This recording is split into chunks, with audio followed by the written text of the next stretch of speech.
Hello everyone, আসসালামু আলাইকুম। আশা করি সবাই আমাকে শুনতে পাচ্ছ। যারা যারা জয়েন করেছো, একটু ভাইয়াকে জানাও যে ভিডিও এবং সাউন্ড সব কিছু ঠিক আছে কিনা। যারা যারা লাইভে জয়েন করেছো, একটু জানাও যে সব কিছু ঠিক আছে কিনা। কমেন্ট বক্সে একটু জানিয়ে দাও যে সব কিছু ওকে আছে কিনা।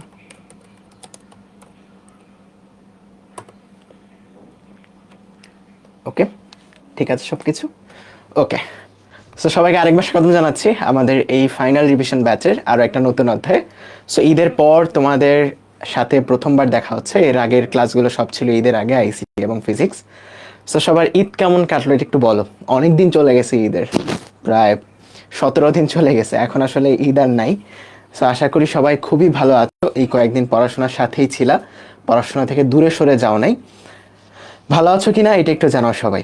ওকে, ঠিক আছে। বাসি হয়ে গেছে ঈদ, হ্যাঁ ঈদ বাসি হয়ে গেছে। সো আমরা আজকে যে অধ্যায়টা পড়বো সেটা হচ্ছে চলতরিৎ। সো অধ্যায়টা আসলে খুবই মজার, কিন্তু তোমরা অনেকেই অধ্যায়টা আগে থেকে স্কিপ করো।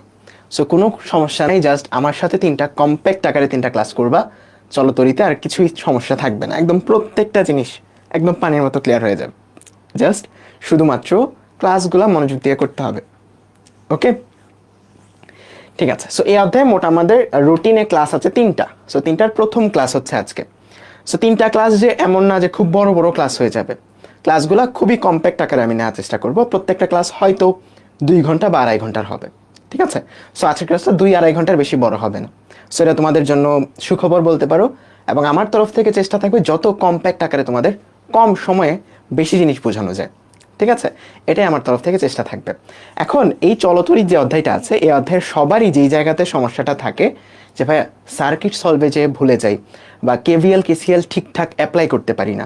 থিওরিটা বুঝি, কিন্তু যখন একটা আননোন সার্কিট আমাকে দেয় যে একটা ব্রাঞ্চের কারেন্ট নির্ণয় করো, এই রোধের কারেন্ট নির্ণয় করো, বা এই রোধের দুই পাশের ভোল্টেজ নির্ণয় করো, তখন আমি কেভিএল কেসিএলটা অ্যাপ্লাই করতে পারি না। সো এই সমস্যাটাই ম্যাক্সিমাম স্টুডেন্টদের থাকে। সো আমি এমনভাবে তোমাদের কেভিএল কেসিএল অ্যাপ্লাই করা শেখাবো যেন তোমাদের এই জিনিসগুলোতে বিন্দুমাত্র প্রবলেম না হয়। এখন অনেকে কেভিএল কেসিএল এর ইকুয়েশন অনেকভাবে অ্যাপ্লাই করে, অনেকে অনেক জায়গা থেকে অনেকভাবে শিখছো অ্যাপ্লাই করা, ঠিক আছে। আমি জাস্ট বলবো যারা আমার ক্লাস করতেছো এবং আমাকে ফলো করো, আমি যে ওয়েতে সলভ করানো শিখাবো ওয়েতে সলভ করবা। কোনো সার্কিটে কোনো দিন প্লাস মাইনাসে তোমার ভুল হবে না। ম্যাক্সিমাম কিছু আমাদের এই প্রবলেমটা হয় যে প্লাসের জায়গায় মাইনাস দিয়ে দিই, মাইনাসের জায়গায় প্লাস দিয়ে দিই, ফলে যে উত্তর ঠিকঠাক মিলে না। সো আমি তোমাদেরকে এমন ওয়েতে শেখাবো যেন তোমাদের এই জিনিসগুলো জীবনেও ভুল না হয়, ঠিক আছে। কখনোই তোমাকে মুখস্থ আকারে প্লাস মাইনাস দিতে হবে না, বুঝে বুঝে দিতে পারবো সব কিছু। এবং এই আমার যে ক্লাসগুলো হবে, এই ক্লাসের মধ্যে প্রত্যেকটা এমসিকিউ জ্ঞানমূলক অনুধাবনমূলক সব কিছু কভার হয়ে যাবে।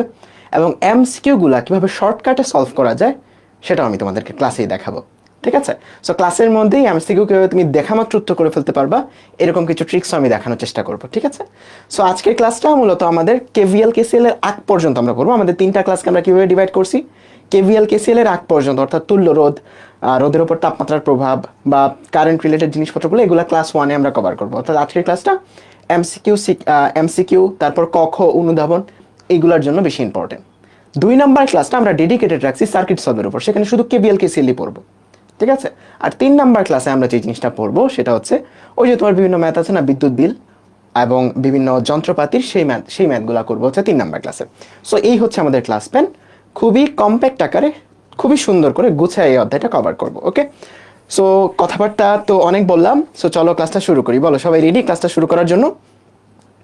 সবাই রেডি ক্লাসটা শুরু করার জন্য? যাদের ওয়েব অ্যাপে সমস্যা হচ্ছে তোমরা ফেসবুকে চলে আসতে পারো, কারণ ওয়েব অ্যাপে একসাথে বেশি মানুষ জয়েন করলে ওয়েব অ্যাপে একটু সমস্যা দেয়, ঠিক আছে। ওকে ওকে, সবাই রেডি। নোট করা লাগবে না, ক্লাসের শেষে তুমি এই জিনিসগুলো দেখবা, কারণ এমসিকিউগুলোর ক্ষেত্রে আমি এমসিকিউগুলো তোমাদেরকে যত শর্টকাটে সলভ করা যায়। দেখো একটা এমসিকিউ মনে করো এই জায়গাতে আমি তোমাকে অনেক বড় আকারে করে দিলাম, এটা কিন্তু তোমার এমসিকিউ এর জন্য হেল্পফুল হবে না।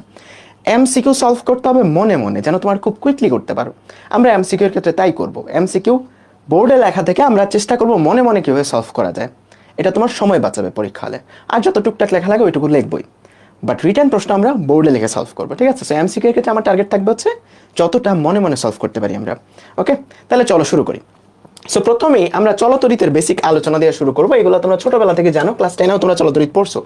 ওকে, সো মোটামুটি সবাই জয়েন করছো, আমরা শুরু করতে পারি। ঠিক আছে, সো ক্লাসের শেষ পর্যন্ত থাকো, 2 ঘন্টা থেকে 2.5 ঘন্টার বেশি ক্লাসটা বড় হবে না। সো শেষ পর্যন্ত থাকো, বেশ কিছু জিনিস শিখতে পারবা। অ্যান্ড ক্লাস শেষে আমি গ্যারান্টি দিয়ে বলতে পারি তোমার আগে সার্কিট সলভের স্পিড যতটুকু ছিল তার থেকে বাড়বে। ঠিক আছে, এই গ্যারান্টিটা আমি দিচ্ছি। সো এই বিশ্বাসটা রেখে ভাইয়ের ক্লাসটা শেষ পর্যন্ত কইরো। ওকে, সো 9টা 6 বাজে আমরা শুরু করতেছি। আমাকে বলো তো, তুমি মনে করো এই জায়গাতে দাঁড়ায় আছো, হ্যাঁ এই জায়গাতে তুমি দাঁড়ায় আছো, কেউ যদি তোমার জীবনেও ধাক্কা না দেয় তুমি কি এখান থেকে নড়বা? বলো তো, কেউ যদি তোমাকে জীবনেও ধাক্কা না দেয় তুমি নড়বা? Yes or no? জাস্ট আমার সাথে কমিউনিকেট করো কমেন্ট বক্সে। কেউ যদি তোমাকে ধাক্কা না দেয় তুমি জীবনেও নড়বা না। অর্থাৎ আমরা তখনই নড়ি যখন আমাদের কেউ একজন বল প্রয়োগ করে বা ধাক্কা দেয়। তার মানে এই লোকটাকে যখন আমি বল প্রয়োগ করব তখনই কিন্তু সে নড়বে, এছাড়া কিন্তু সে নড়বে না। হয় আমি বল দিয়ে ধাক্কা দিব, নাহলে টান দিব, তাইলে এই লোকটা নড়বে। তাইলে আমাকে একটা জিনিস বলো, আমার এই জায়গাতে একটা কপার পরিবাহী আছে মনে করো। মূলত পদার্থ 3 রকমের, পরিবাহী, অর্ধপরিবাহী এবং অপরিবাহী। এই জিনিসগুলো আমরা সেমিকন্ডাক্টরে পড়বো, যেহেতু সেমিকন্ডাক্টর আমি নিব। সো ওই জায়গাতে তোমাকে অর্ধপরিবাহী, পরিবাহী, অপরিবাহী ওইগুলো নিয়ে আরো ডিটেলস আলোচনা করব। সো আপাতত আমরা ধরে নিচ্ছি, মনে করো এটা একটা কপার তার। সো কপার তার, এটা মনে করো যে ধরে নাও আপাতত যেটা পরিবাহী, অর্থাৎ এই জায়গাতে অনেকগুলো ইলেকট্রন আছে, অনেকগুলো ইলেকট্রন আছে। ওকে, অর্ধপরিবাহীতে কি হয় এগুলো আমরা সেমিকন্ডাক্টরে শিখবো, যেহেতু সেমিকন্ডাক্টর আমি নিব, সো প্যারা নেই, আমার মনে থাকবে। সো এখানে অনেকগুলো ইলেকট্রন আছে। সো একজন মানুষকে যেহেতু বল প্রয়োগ না করলে সে নড়ে না, এটার ভিতরে যে ইলেকট্রনগুলো আছে এদেরকে বল প্রয়োগ না করলে এরা নড়বে? তোমার সাধারণত মানে মন কি বলে? এদেরকে বল প্রয়োগ না করলে কি এরা চলবে?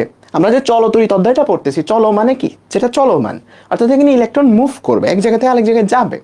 সো এরে যদি কেউ বল প্রয়োগ না করে কি যাবে? যাবে না, তাই না? একে যদি কেউ বল প্রয়োগ না করে নড়বেও না, রাইট? তার মানে এই ইলেকট্রনটাকে নড়ার জন্য তাকে কেউ না কেউ বল প্রয়োগ করতে হবে। এখন এই বলটা আসলে কে দেয়? বলটা আসলে দেয় যে তুমি একটা ব্যাটারি কানেক্ট করো, ওই ব্যাটারিটা আসলে বলটা দেয়। তোমরা স্থির তড়িৎ এটা পড়ে থাকার কথা, মনে করো এটা একটা তড়িৎ ক্ষেত্র। এটা কি ক্ষেত্র বলো তো? এটা একটা তড়িৎ ক্ষেত্র। তড়িৎ ক্ষেত্রের ডিরেকশনটা এই যে অ্যারো চিহ্ন দিয়ে তুমি তড়িৎ ক্ষেত্রের ডিরেকশনটা দেখতে পাচ্ছ। এই তড়িৎ ক্ষেত্রের মধ্যে আমি যদি একটা ইলেকট্রনকে নিয়ে আসি, এটা মনে করো আমার ইলেকট্রন, এটা কোন দিকে বল অনুভব করবে বলো তো? বাম পাশে নাকি ডান পাশে? কোন দিকে বল অনুভব করবে আমাকে বলো। যারা স্থির তড়িৎ পড়ে ফেলছো এই জিনিসটা আমাকে জানাও, বলো। এই অ্যারো চিহ্নের দিকে নাকি বিপরীত দিকে? বাম পাশে না ডান পাশে? এই তো সবাই জানো এই জিনিসটা, যে অ্যারো চিহ্নের বিপরীত দিকে, তাই না? যেই দিকে অ্যারো চিহ্ন থাকে ইলেকট্রন বা নেগেটিভ আধান তার বিপরীত দিকে বল অনুভব করে। তার মানে এই দিকে এটা একটা বল অনুভব করবে, এই দিকে একটা বল অনুভব করবে। বল অনুভব করলে কি হয়? ত্বরণ হয়, গতিশীল হয়। তার মানে ইলেকট্রনটা এই দিকে দৌড়া শুরু করবে, রাইট? যেহেতু বল আছে, বল যেহেতু তাকে টানতেছে সেই দিকে দৌড়া শুরু করবে। Yes, yes, right. ওকে, তাইলে এই জায়গাতে আমরা দেখতে পাচ্ছি যে যদি একটা বল প্রয়োগ হয় তবেই ইলেকট্রন মুভ করা শুরু করে। তাইলে এই জায়গাতে আমরা কাহিনীটা কি করতে পারি? আমরা এই জায়গাতে একটা কাহিনী করি। কি করি? একটা ব্যাটারি কানেক্ট করে দিই। সো ব্যাটারি কানেক্ট করলে ব্যাটারি থেকে কি উৎপন্ন হয়? ব্যাটারি থেকে তোমার ওই তড়িৎ ক্ষেত্রটা উৎপন্ন হয়। ঠিক আছে, জাস্ট একটু বেসিক আইডিয়া তোমাদের দিচ্ছি, একটু পরেই আমরা ম্যাথটাতে চলে যাব। সো একটা ব্যাটারি যখন আমরা কানেক্ট করি, এটা মনে করো ভি ভোল্টেজের একটা ব্যাটারি, এই ব্যাটারি থেকে একটা তড়িৎ ক্ষেত্র ক্রিয়েট হয়। একদম পজিটিভ দিক থেকে শুরু হয়, ব্যাটারির বড় প্রান্তটা পজিটিভ, ছোট প্রান্তটা নেগেটিভ, তোমরা এগুলো জানো। সো বড় প্রান্ত থেকে একটা ইলেকট্রিক ক্ষেত্র শুরু হয়, এটা একদম পুরো সার্কিটটা এরকম ভাবে ঘুরে, পুরো সার্কিটটা এই তড়িৎ ক্ষেত্রটা এরকম ভাবে ঘুরে। ঠিক আছে, একদম নেগেটিভ প্রান্ত পর্যন্ত, একদম নেগেটিভ প্রান্ত পর্যন্ত। এটা কি? এটা হচ্ছে তোমার তড়িৎ ক্ষেত্রটা, এটা হচ্ছে তোমার তড়িৎ ক্ষেত্রটা, এটা হচ্ছে তোমার ওই যে এই ব্যাটারির জন্য সৃষ্ট তড়িৎ ক্ষেত্রটা। তাইলে আমাকে বলো, এই তড়িৎ ক্ষেত্রটা যদি এই তারের ভিতরে ভিতরে ক্রিয়েট হয়, তাইলে এই ইলেকট্রনগুলো এখন কোন দিকে বল অনুভব করবে? এইদিকে বল অনুভব করবে না? প্রত্যেকটা ইলেকট্রন, বলো তো ইয়েস অর নো? ইয়েস, প্রত্যেকটা ইলেকট্রন কিন্তু এইদিকে বল অনুভব করবে, তাই না? তাই কি না বলো? তড়িৎ ক্ষেত্রের বিপরীত দিকে বল অনুভব করবে না? করবে। যার ফলে ইলেকট্রনগুলো এখন মুভ করবে, অর্থাৎ এই দিকে সে গতিশীল হবে, ইলেকট্রনগুলো এইদিকে গতিশীল হবে। কার জন্য গতিশীল হচ্ছে? এই যে এই তড়িৎচালক শক্তির জন্য বা এই তড়িৎ ক্ষেত্রের জন্য। মোটামুটি একটা আইডিয়া পাইছো যে চলতড়িতে কেন ইলেকট্রন চলে, একটা বেসিক আইডিয়া পাইছো। এখন আসো তড়িৎ প্রবাহ কাকে বলে? তড়িৎ প্রবাহ কাকে বলে? আমি তোমাকে একটা এক্সাম্পল দিচ্ছি। মনে করো এটা একটা ছোট নদী, এইটা মনে করো একটা বড় নদী। সো নদী দিয়ে কি যায়? নদী দিয়ে পানি যায়, তাই না? নদী দিয়ে পানি যায়, এই নদী দিয়েও পানি যাচ্ছে। আমি তোমাকে বললাম যে কোন নদী দিয়ে পানি বেশি যাচ্ছে এটা আমাকে একটা পরিমাপ করে বোঝাও। তাহলে তুমি আমাকে কিভাবে পরিমাপ করে দেখাবা যে কোন নদীতে পানি বেশি যাচ্ছে? তুমি কমন সেন্স দিয়ে আমাকে কিভাবে বুঝাবা যে কোন নদীতে পানি বেশি যাচ্ছে? তুমি পরিমাপ করবা, তাই না? তুমি পরিমাপ করবা কি? তুমি একটা ঘড়ি নিবা, ঘড়ি নিয়ে 1 মিনিটে এই নদী দিয়ে কতটুকু পানি যাচ্ছে কিনা ক্যালকুলেট করবা। মনে করো যে এই জায়গাতে তুমি একটা কি দিছো, একটা বেরিবাদ আছে না, একটা বেরিবাদ বানাইছো, এই জায়গাতেও একটা বেরিবাদ বানাইছো। তারপর তুমি ক্যালকুলেট করবা, ভিডিও চলে গেছে কি ওয়েব অ্যাপে, আসছে, আবার আসছে, এখন আসছে রাইট ভিডিও, এখন আসছে না ভিডিও, ভিডিও এখন আসছে বলো তো ওয়েব অ্যাপ, ভিডিও আসছে, একটু জানাও তো ভিডিও আসছে কিনা এখন। ফেসবুক, ওয়েব অ্যাপ, মানুষজন, হঠাৎ করে ইন্টারনেট ডাউন হয়ে গেল কেন? আচ্ছা, সিগন্যাল চলে গেছিল, হ্যাঁ। ফেসবুক, ওয়েব অ্যাপ একটু জানাও তো ঠিক আছে কিনা এখন। আচ্ছা, ফেসবুকে দেখতে পাচ্ছি ঠিক আছে, ওয়েব অ্যাপের মানুষজন বলতেছো সাউন্ড নাই। ওয়েব অ্যাপের মানুষজন তোমরা আরেকবার বের হয়ে আরেকবার জয়েন করো, হ্যাঁ, তাহলে সাউন্ড পাবা। ওকে, ওয়েব অ্যাপের মানুষজন তোমরা একবার বের হয়ে আবার জয়েন করো, তাহলে সাউন্ড পাবা। ফেসবুকে ঠিক হয়েছে, ওকে, ঠিক আছে। ওয়েব অ্যাপে যাদের সাউন্ড নাই তোমরা একবার বের হয়ে আবার জয়েন করো, ওয়েব অ্যাপে সাউন্ড পাবা, ঠিক আছে। ওয়েব অ্যাপের মানুষজন একবার বের হয়ে আবার জয়েন করো। ওরা তো আসলে ফেসবুকের মানুষজন বুঝতে পারতেছো, কিন্তু ওয়েব অ্যাপের মানুষজন তো আমার কথাই শুনতে পাচ্ছে না। সো তারা তারা কেমনে এটা জানবে যে আমি যে ওদের বলছি যে বের হয়ে আবার জয়েন করতে, ওরা কেমনে জানবে? এটা একটা আসলে থিওরিটিক্যাল প্রশ্ন হয়ে গেছে। সো আমি একটা কাজ করি, আমি ওয়েব অ্যাপ থেকে বের হয়ে আবার জয়েন করি।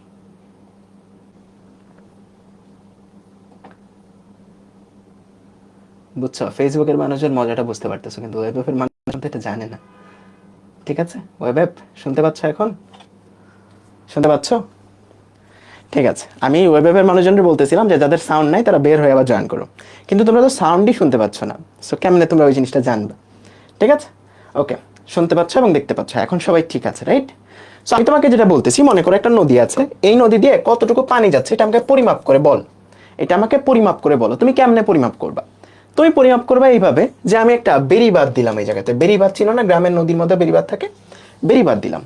তারপর আমি ঘুরি নিয়ে ক্যালকুলেট করতেছি যে 1 সেকেন্ডে এই নদীতে কতটুকু পানি যাচ্ছে এই বেড়িবাঁধ দিয়ে, 1 সেকেন্ডে এই নদীতে কতটুকু পানি যাচ্ছে এই বেড়িবাঁধ দিয়ে। তাইলে আমি একটা কম্পারিজন করতে পারবো না যে কোনটার মধ্যে একই সময়ে বেশি পানি যাচ্ছে? পারবো নাকি পারবো না বলো তো? পারবো, অবশ্যই পারবো। জাস্ট আমার সাথে কমিউনিকেট করো, পারবো।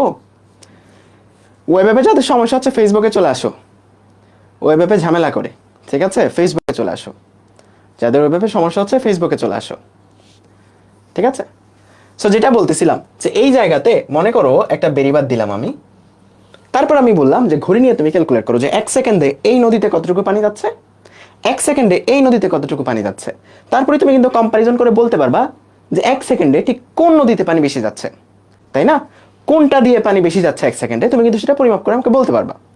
তাইলে আমরা পানির ক্ষেত্রে আসলে কিভাবে পরিমাপটা করতেছি যে কোনটার ফ্লো বেশি, কোনটার মধ্যে পানির ফ্লো বেশি, এটা কিভাবে পরিমাপ করতেছি যে 1 সেকেন্ডে কোনটার মধ্যে বেশি পরিমাণ পানি যাচ্ছে। তাইলে আমি এটা কেমনে পরিমাপ করবো, ম্যাথমেটিক্যালি কেমনে পরিমাপ করব? আমি মনে করো টি সময় ধরে মাপলাম যে টি সময়ে পানি যায় মনে করো যে x লিটার।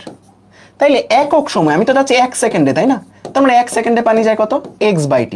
এটাই হচ্ছে এই নদীর পানি, লিটার পার সেকেন্ড।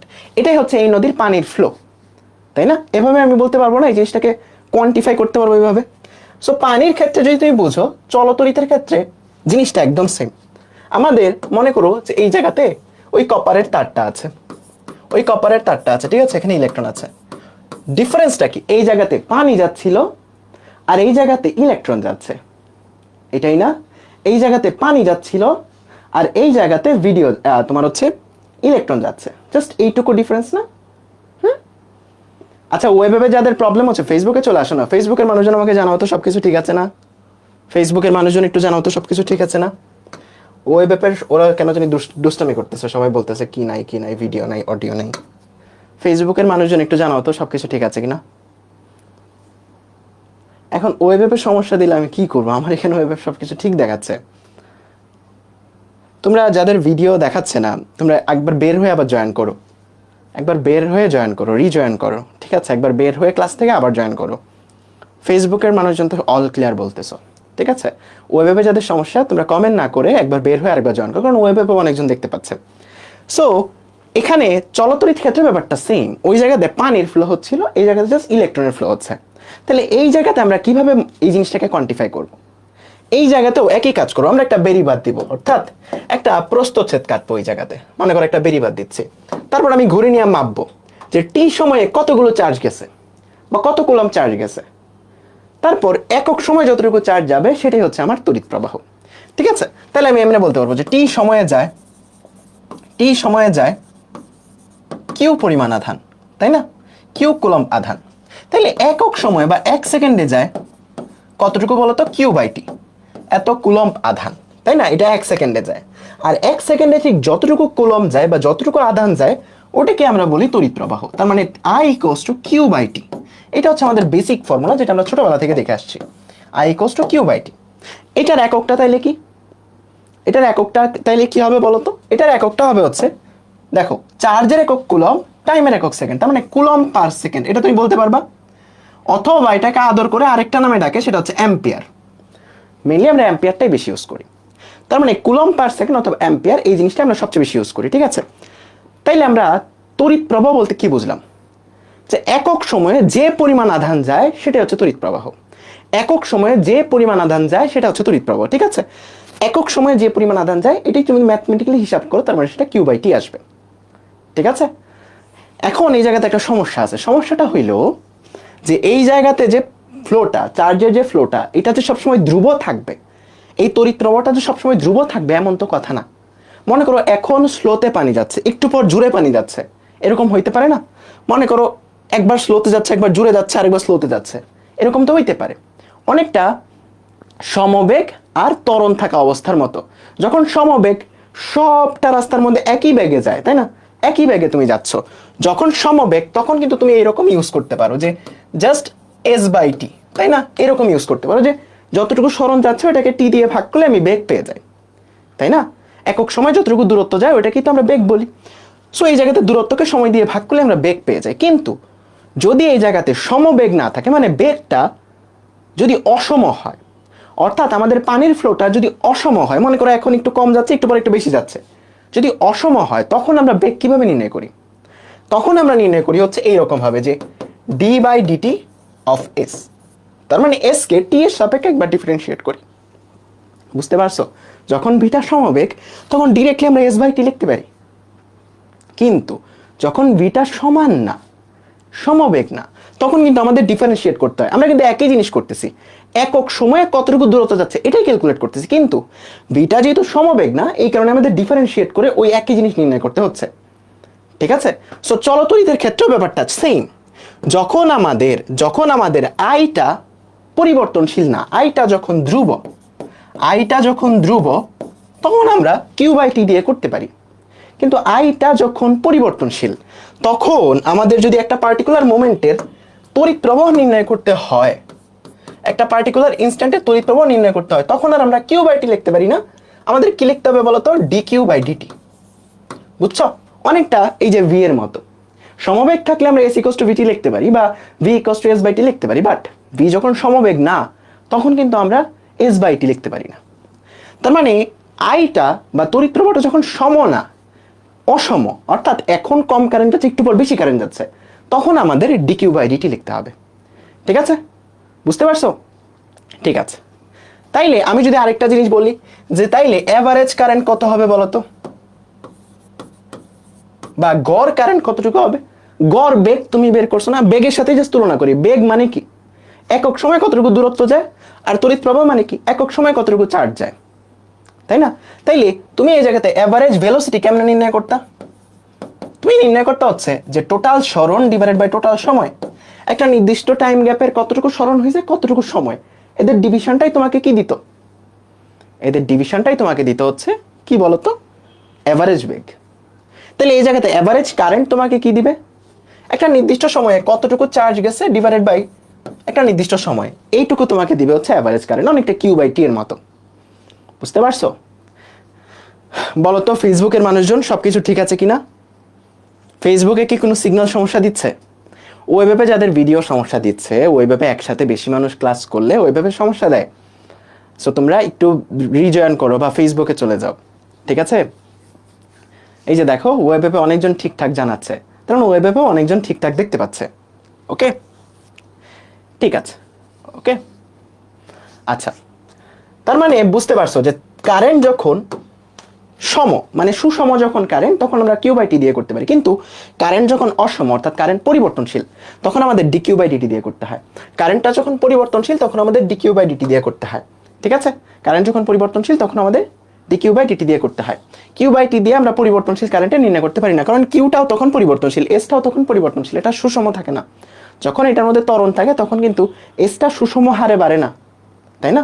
ঠিক আছে, সো কয়েকটা ম্যাথ দেখলে তোমাদের এই জিনিসটা ক্লিয়ার হয়ে যাবে। প্রথমত এই জায়গাতে প্রথম ম্যাথটা দেখো, 1 নম্বর ম্যাথটা কি বলছে? একটা চার্জ তোমাকে দিয়ে দিছে, একটা চার্জের কোয়ান্টিটি তোমাকে দিয়ে দিছে। আগে একটা সহজ ম্যাথ করে আসি, তারপর আমরা একটু কঠিন ম্যাথ করি, ঠিক আছে? প্রথমত আমরা এই ম্যাথটা করে আসি, চলো। কি বলছে? 220 ভোল্টে কার্যরত 100 ওয়াটের একটা বাতির ফিলামেন্টের মধ্যে দিয়ে প্রতি সেকেন্ডে কি পরিমাণ ইলেকট্রন ফ্লো হচ্ছে সেটা বের করতে হবে। এখানে তোমাকে নাম্বার অফ ইলেকট্রন বের করতে হবে। একটু খেয়াল করো, নাম্বার অফ ইলেকট্রন বের করতে হবে, প্রতি সেকেন্ডে কতটুকু ইলেকট্রন ফ্লো হচ্ছে, ঠিক আছে? তার মানে আমাদের এই জায়গাতে আগে যদি কারেন্ট ফ্লো বের করি, তাইলে আমরা ইলেকট্রনের মধ্যে যাইতে পারবো বা চার্জের মধ্যে যাইতে পারবো। সো তোমরা পরবর্তীতে একটা সূত্র শিখবা, মানে আজকে না, 3 নাম্বার ক্লাসে একটা সূত্র শিখবা, যে পি ইকুয়ালস টু ভিআই বা power equals to voltage into current. এটা আজকের ক্লাসে না, এটা মনে করো আজকের ক্লাসের জন্য মুখস্থ, আজকের ক্লাসের জন্য এই সূত্রটা মুখস্থ, ঠিক আছে? বাট এটা আমরা পড়বো কত নাম্বার ক্লাসে? 3 নাম্বার ক্লাসে, লেকচার 3-তে আমরা এটা পড়বো, ঠিক আছে? লেকচার 3-তে আমরা এটা পড়বো। সো এই জায়গাতে দেখো তোমার কাছে পাওয়ারটা দিয়ে দিছে বা ক্ষমতাটা দিয়ে দিছে, একটা বাল্বের ক্ষমতা দিয়ে দিছে, ভোল্টেজটা দিয়ে দিছে। তাইলে বলো তো এখান থেকে কারেন্ট প্রবাহটা তুমি নির্ণয় করতে পারবা না? Just P by V. পিটা তোমার কত দেয়া? 100, ভিটা তোমার কত দেয়া? 220। তাহলে এটা কত আসে আমাকে একটু বলো তো ক্যালকুলেট করে। খুবই সহজ, 100/220 আসবে হচ্ছে 0.45 এত অ্যাম্পিয়ার। এটা হচ্ছে আমাদের তড়িৎ প্রবাহ। এখন এটা তড়িৎ প্রবাহ, এটা মানে কি বোঝায়? এটা মানে বোঝায় হচ্ছে 1 সেকেন্ডে এত কুলম্ব আধান যাচ্ছে, তাই না? কারণ তড়িৎ প্রবাহের সংজ্ঞায় তো আমরা এটা দেখছি যে একক সময়ে যে পরিমাণ আধান যায় সেটাই হচ্ছে তড়িৎ প্রবাহ। তাহলে কোনো বস্তুর তড়িৎ প্রবাহ এত পাইছি মানে কি? 1 সেকেন্ডে কতটুকু আধান যাচ্ছে? 1 সেকেন্ডে কতটুকু আধান যাচ্ছে? 0.45 এত কুলম্ব আধান যাচ্ছে। তাইলে আমাদের এই জায়গাতে প্রতি সেকেন্ডে মানে 1 সেকেন্ডে নির্ণয় করতে বলছে, 1 সেকেন্ডে নির্ণয় করতে বলছে। তার মানে কতটুকু আধান যাচ্ছে? 0.45। অথবা তুমি ম্যাথ দিয়েও করতে পারো বা ফর্মুলা দিয়েও করতে পারো। দেখো আমরা চলতড়িতের মানে যখন কারেন্ট ফ্লো এর সংজ্ঞাটা দেখছি, ওই সংজ্ঞা থেকে একটা ফর্মুলা দাঁড় করাইছিলাম যে I equals to Q by T. এই জায়গাতে চার্জ কোনো পরিবর্তনশীল হচ্ছে না, একই কনস্ট্যান্ট ফ্লো হচ্ছে, যে কারণে আমরা কিউ বাই টি ইউজ করতে পারতেছি। সো এই জায়গা থেকে তুমি কিউ বের করতে পারো, টি 1 সেকেন্ড দেওয়া আছে, আইটা তুমি জানো। সো কিউটা কত আসতেছে বলো তো? 0.45 এত কুলম্ব, তাই না? জাস্ট ক্লাসের মধ্যে মনোযোগ দিয়ে একটু শেষ পর্যন্ত থাইকো। শুরুতে একটু টেকনিক্যাল ডিফিকাল্টিস হয়েছে, যে কারণে হয়তো অনেকে ক্লাস থেকে চলেও গেছো। ক্লাসের শেষ পর্যন্ত থাইকো, অনেক নতুন নতুন কিছু শিখতে পারবা। জাস্ট আমার উপর বিশ্বাস রেখে ক্লাসটা মানে জাস্ট 2 ঘন্টা সময় দাও, ঠিক আছে? জাস্ট 2 ঘন্টা সময় দাও। সো এই জায়গাতে আমরা চার্জের মানটা পাইছি, তাই না? যে কত কুলম্ব চার্জ যাচ্ছে, তাই না? বলো তো কত কুলম্ব চার্জ আছে। দেখো এখানে কিন্তু কোনো কিছু পরিবর্তনশীল বলে না, একটা ধ্রুব ভোল্টেজে একটা ধ্রুব পাওয়ার সে নিচ্ছে। তার মানে সবগুলোই যেহেতু ধ্রুব, তড়িৎ প্রবাহটাও এই জায়গাতে ধ্রুব। এটার মধ্যে কোনো কি টি এর টার্ম আছে? এখানে যদি এরকম থাকতো যে 0.45 টি, তার মানে এটা সময়ের উপর নির্ভরশীল, একটা নির্দিষ্ট সময়ে তড়িৎ প্রবাহ ভিন্ন ভিন্ন হচ্ছে, তখন এটাকে বলতে পারতাম এটা পরিবর্তনশীল তড়িৎ প্রবাহ। কিন্তু এটা তো একটা ধ্রুব মান, তাই না? দেখতে পাচ্ছ না? দেখতে পাচ্ছ না? এটা তো একটা ধ্রুব মান, তার মানে এটা পরিবর্তনশীল না, যে কারণে আমরা কিউ বাই টি ইউজ করতে পারবো। ঠিক আছে?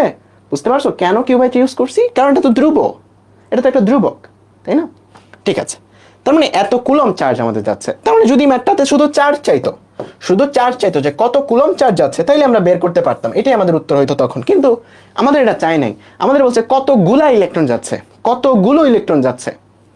তাইলে এটা তুমি চাইলে ঐকিক নিয়মও করতে পারো, তুমি চাইলে ফর্মুলা দিয়েও করতে পারো। তুমি চাইলে যদি ফর্মুলা দিয়ে করো, তুমি খুব সহজে করতে পারবা যে n equals to Q by 1.6 into 10⁻⁻19, এটা দিয়ে তুমি খুব সহজে বের করতে পারবে। এখন বলতে পারো যে ভাই অনেকে যে এটা কেমনে আসলো, ঠিক আছে, এটা কেমনে আসলো তুমি জাস্ট ঐকিক নিয়মে করো, তাইলে হয়ে যাবে। তুমি এখান থেকে নাম্বার অফ ইলেকট্রন পেয়ে যাবে। আমাকে একটু কেউ একটা নাম্বার অফ ইলেকট্রন বলো, আমি তোমাদের বুঝাচ্ছি। যারা বুঝতে পারো না এটা কেমনে আসলো আমি বুঝাচ্ছি, 1 মিনিটে বুঝাচ্ছি। ওকে, সো 2.81 ইন্টু 10⁻18 এত টি, এতগুলা ইলেকট্রন। এখন এটা কেমনে আসলো? এটা ঐকিক নামে আসছে। আমি চাচ্ছি এখানে কতগুলা ইলেকট্রন, তাহলে ঐকিক নামে একটু চিন্তা করো। 1.6 ইন্টু 10⁻−19 অর্থাৎ একটা ইলেকট্রনের যতটুকু চার্জ, এই চার্জে ইলেকট্রন আছে একটা, তাহলে 1 কুলম্ব বাঁধানি ইলেকট্রন আছে কয়টা? 1/1.6। তাহলে 0.45 এত কুলম্ব বাঁধানি ইলেকট্রন আছে কয়টা? 0.45 দিয়ে গুণ হবে। বুঝতে পারছো এটা কেমনে আসছে? সবাই খুব সহজে বুঝতে পারছো? তার মানে এটা জাস্ট ঐকিক নিয়ম দিয়ে আমরা বের করছি, আর কিছুই না। এটা পুরোটাই একটা ঐকিক নিয়ম। ঠিক আছে, ক্লিয়ার সবাই ম্যাটটা? ওকে, সো এটা যদি ক্লিয়ার হয় আমাদের কিন্তু এই আধান নির্ণয়টা শিখতে হবে, কারণ অনেক সময় পরীক্ষা হলে এমসিকিউ এ তোমাকে দিবে কতগুলো ইলেকট্রন ফ্লো হচ্ছে, উত্তরে কিন্তু 0.45ও থাকবে। আবেগের বসে 0.45 এই জিনিসটা উত্তর করা যাবে না। আবেগের বসে 0.45 এই জিনিসটা উত্তর করা যাবে না। আর এই জায়গাতে কেন ইলেকট্রনের চার্জে আমরা মাইনাস বসাইনি, আমরা শুধু মানটা বের করছি, শুধু মানটা নিয়ে কাজ করছি, ইলেকট্রনের চার্জে শুধু মানটা নিয়ে কাজ করছি। ঠিক আছে, ওকে ডান, বুঝতে পারছো? এটা যদি বুঝতে পারো এই জায়গাতে 1 নাম্বার ম্যাথটা করো। এখানে 1 নাম্বার ম্যাথে কি বলছে?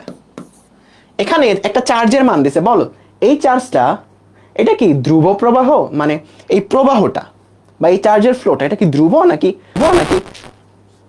বলো তো, এটা কি ধ্রুব নাকি পরিবর্তনশীল? এটা পরিবর্তনশীল, এটা টি এর উপর নির্ভরশীল, অর্থাৎ এখানে টি এর সাথে চার্জের মানটা চেঞ্জ হচ্ছে। টি ইকুয়ালস টু 1 সেকেন্ডে একরকম ফ্লো হচ্ছে, টি ইকুয়ালস টু 2 সেকেন্ডে আরেক রকম ফ্লো হচ্ছে। সো এই জায়গা থেকে আমরা যদি তড়িৎ প্রবাহ বের করতে চাই, আমাদেরকে টি ইকুয়ালস টু 2 সেকেন্ডে তড়িৎ প্রবাহ বের করতে বলছে। তাহলে আমরা কি জাস্ট কিউ বাই টি করতে পারবো বলো তো? আমি জাস্ট টি এর জায়গাতে 2 সেকেন্ড বসায় দিলাম, আর এই কিউ এর ফর্মুলাতে আমি 2 বসায় দিলাম, বলো তো এটা করতে পারবো? Yes or no? বলো তো এটা করতে পারবো? এই যে এই কাজটা করতে পারবো? জাস্ট টি এর জায়গাতে 2 বসায় দিলাম, তাহলে হইলো? বলো তো এটা হবে? হবে না, কারণ এইটা ছিল হচ্ছে সমপ্রবাহের জন্য, বাট এখানে এটা অসম প্রবাহ, এটা দেখেই বুঝে ফেলছে এটা টি এর উপর নির্ভরশীল। সো আমাদের এই জায়গাতে কি করতে হবে বলো তো? তড়িৎ প্রবাহ নির্ণয় করার জন্য এটা টি এর সাপেক্ষে কিউটাকে একবার ডিফারেন্সিয়েট করতে হবে, তাই না? ইয়েস, তাহলে যদি ডিফারেন্সিয়েট করো তুমি কি পাবা বলো তো? এটাকে ডিফারেন্সিয়েট করলে 60 প্লাস 2 এই জিনিসটা পাবা না বলো তো? Yes or no? Yes, 60 plus 2 এই জিনিসটা পাবা। এখন এটা হচ্ছে তোমার তড়িৎ প্রবাহ। দেখো তড়িৎ প্রবাহটা কিন্তু ধ্রুব না, তুমি বুঝেই গেছো, কারণ এখানে এক একটা টি এর সময় তড়িৎ প্রবাহ এক এক রকম তুমি পাচ্ছ। তার মানে এত অ্যাম্পিয়ার, এটা কিন্তু ধ্রুব না, এটা পরিবর্তনশীল। এই কারণে আমরা ডিফারেন্সিয়েট করে পাইছি বা ডিফারেন্সিয়েট করে করছি। তাইলে আমাদের তড়িৎ প্রবাহটা বের করতে হবে অ্যাট টাইম ইকুয়ালস টু 2। তোমরা ডিফারেন্সিয়েশন অধ্যায় এগুলো পড়ছো, এখানে টি এর মান 2 বসায় দিলে আমরা এই 2 সেকেন্ড সময়ে তড়িৎ প্রবাহ কত সেটা পেয়ে যাব। কত সেটা বলো তো? 6 দুগুণে 12 আর 12 আর 2 14, তার মানে 14 অ্যাম্পিয়ার। এটা হচ্ছে আমাদের কত বলো তো? এটা হচ্ছে আমাদের তড়িৎ প্রবাহ। ঠিক আছে, এখন 2 নাম্বার ম্যাথটাই আমাদের কি বলছে? গড় প্রবাহ মাত্রা কত? দেখো জাস্ট কম্পেয়ার করো বেগের সাথে। গড় বেগ মানে কি ছিল? টোটাল সরণ ডিভাইডেড বাই টোটাল সময়, এটা ছিল গড় বেগ। তাইলে গড় তড়িৎ প্রবাহ কত হবে বলো তো? গড় তড়িৎ প্রবাহ হবে হচ্ছে 2 সেকেন্ডে, আমাদের 0 থেকে 2 সেকেন্ডের জন্য বের করতে বলছে। 2 সেকেন্ডে total charge divided by total সময়, এটাই আমাদের হবে গড় প্রবাহ। আগের স্লাইডে ওটা লেখা ছিল। তাইলে 2 সেকেন্ডে কতটুকু চার্জ যাবে? কিউ এট 2 সেকেন্ড মাইনাস কিউ এট 0 সেকেন্ড, এটাই তো তোমাকে 2 সেকেন্ডে কতটুকু চার্জ ফ্লো হচ্ছে সেটা মিন করতেছে। এখানে যদি কি এর ভ্যালু 0 বসাও, টি এর ভ্যালু যদি 0 বসাও, তাহলে 0 সেকেন্ডে কতটুকু চার্জ সেটা পাবা। টি এর ভ্যালু যদি 1 বসাও, 1 সেকেন্ডে কতটুকু চার্জ ফ্লো হচ্ছে সেটা পাবা। তার মানে 2 সেকেন্ডে কতটুকু চার্জ ফ্লো হচ্ছে মাইনাস 0 সেকেন্ডে কতটুকু ফ্লো হচ্ছে, এটাই তো তোমার এই 2 সেকেন্ডে কতটুকু চার্জ যাচ্ছে বা টোটাল সরণ ওই বেগের সাথে চিন্তা করলে, বা এখানে টোটাল চার্জ যেটা 2 সেকেন্ডে ফ্লো হচ্ছে। আর নিচে কি হবে বলো তো? T2 মাইনাস T0, তাই তো? তাইলে আমার এই জায়গাতে সময়টা বসাও, 2 সেকেন্ড মানে 2 থেকে 0, তাই না? এটা হচ্ছে টোটাল সময়। এখন চার্জটা বের করো। একবার এই জায়গাতে 2 বসাবো টি এর জায়গাতে, আর একবার বসাবো 0, কারণ আমি 0 থেকে 2 সেকেন্ড এর মধ্যেই আমি চার্জটা নির্ণয় করতে চাচ্ছি। তাহলে তুমি একবার 2 বসাও, কত আসবে বলো তো? 3 into 2 square plus 2 into 2 plus শুধু 2, এটা হচ্ছে তোমার 2 সেকেন্ডে চার্জ, মাইনাস টি এর জায়গাতে 0 বসাও, এই টার্মটা 0 হয়ে যাবে, টি এর জায়গাতে 0 বসাও, এই টার্মটা 0 হয়ে যাবে, শুধু পড়ে থাকবে 2, তাই না? শুধু পড়ে থাকবে 2। সো আলটিমেটলি তুমি যদি এখানে ক্যালকুলেট করো কত আসে উত্তর আমাকে বলো তো? এই জায়গাতে 4 3 4 12 12 আর 4 কত হয়? 12 আর 4 হয় 16, 16কে 2 দিয়ে ভাগ করলে হয় 8, তাই না? তার মানে 8 অ্যাম্পিয়ার, এটা হচ্ছে তোমার অ্যাভারেজ কারেন্ট। বুঝতে পারছো সবাই? ক্লিয়ার? বুঝতে পারছো? যখন তোমাকে অ্যাভারেজ নির্ণয় করতে হবে, তোমাকে টোটাল চার্জটা নির্ণয় করতে হবে ডিভাইডেড বাই টোটাল সময়, আর কিছুই না। ওকে, ঠিক আছে। এটা বুঝলে এর পরেরটাও তুমি করতে পারবে। এখানে দেখো কি বলছে, একটা বস্তুর তড়িৎ প্রবাহের সমীকরণ দিয়ে দিছে। এটা বলছে 2 সেকেন্ডে প্রবাহিত মোট চার্জ এবং আদান বাহকের সংখ্যা, মানে চার্জ এবং ইলেকট্রনের সংখ্যা, দুইটাই তোমাকে বের করতে বলছে। ওকে, জাস্ট আমার উপর বিশ্বাস রেখে ক্লাসের শেষ পর্যন্ত থাকো, মজা পাবা, এটা আমি গ্যারান্টি দিচ্ছি। ঠিক আছে? শুরুর দিকগুলো এগুলো তোমরা আগে থেকে জানো বা একটু বোরিং পড়াশোনা, যখন আমরা সার্কিট সলভে ঢুকবো তখন বুঝতে পারবো চলতইতের মজা। একটু ওয়েট করো, ঠিক আছে? একটু ওয়েট করো, সবুরে মেওয়া ফলে, একসাথে তো আর মেওয়া ফলে না, সবুরে মেওয়া ফলে। ঠিক আছে, এখন আমাকে বলো এই তড়িৎ প্রবাহটাকে ধ্রুব নাকি ধ্রুব না? ধ্রুব নাকি পরিবর্তনশীল তড়িৎ প্রবাহটা? এটা কি ধ্রুব নাকি পরিবর্তন? লেখা লাগবে না, স্লাইড দিয়ে দিব আমি। এটা ধ্রুব নাকি পরিবর্তনশীল? এটা পরিবর্তনশীল। ডিফারেন্সিয়েশনটা বুঝো নাই? ডিফারেন্সিয়েশনের ক্লাস কইরো ম্যাথে। এটা পরিবর্তনশীল, তাই না?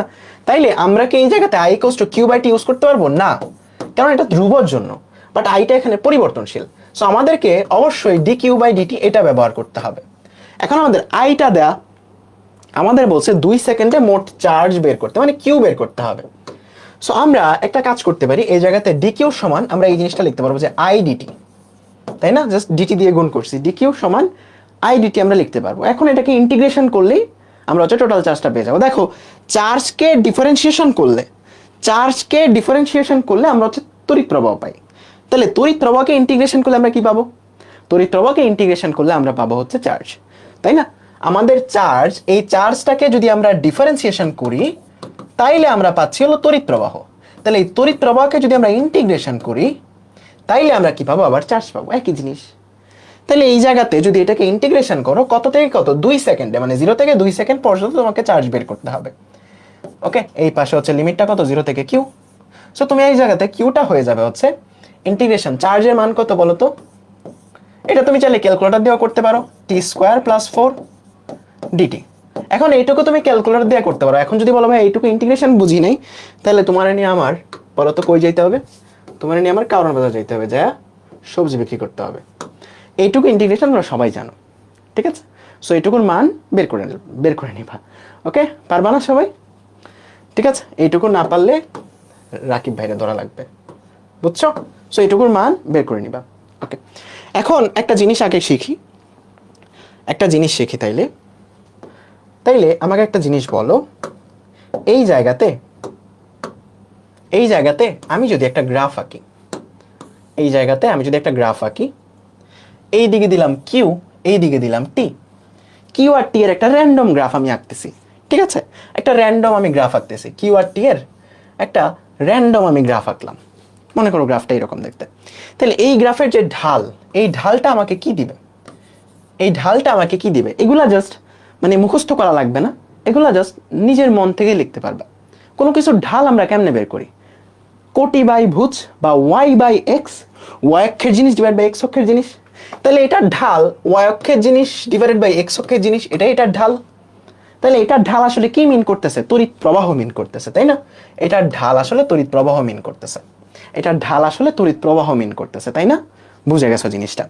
এখন আমরা যদি আরেকটা গ্রাফ এখানে চিন্তা করি, এরকম ভাবে চিন্তা করি, আমরা এখন গ্রাফ আঁকলাম তড়িৎ প্রবাহ আর তোমার সময়ের, একটা র্যান্ডম একটা গ্রাফ মনে করো আমি আঁকলাম। ওকে, এটা মনে করো একটা র্যান্ডম গ্রাফ। ওকে, একটা র্যান্ডম আমি গ্রাফ তোমাকে আমি এঁকে দিলাম। আমি বললাম যে এটার এরিয়া তোমার কি মিন করবে? আমাকে বলো তো, এটার এরিয়া কি মিন করবে? এটার এরিয়াটা মিন করবে হচ্ছে টোটাল চার্জ। এখন এটা কেমনে মিন করে টোটাল চার্জ?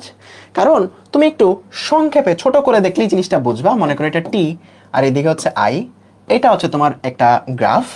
সো এটার যে ক্ষেত্রফলটা কি হবে বলো তো?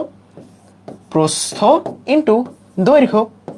সো এই দৈর্ঘ্য বরাবরটুকু আই, এইটুকু হচ্ছে প্রস্থ, তার মানে আই ইন্টু টি, এটাই তার ক্ষেত্রফল।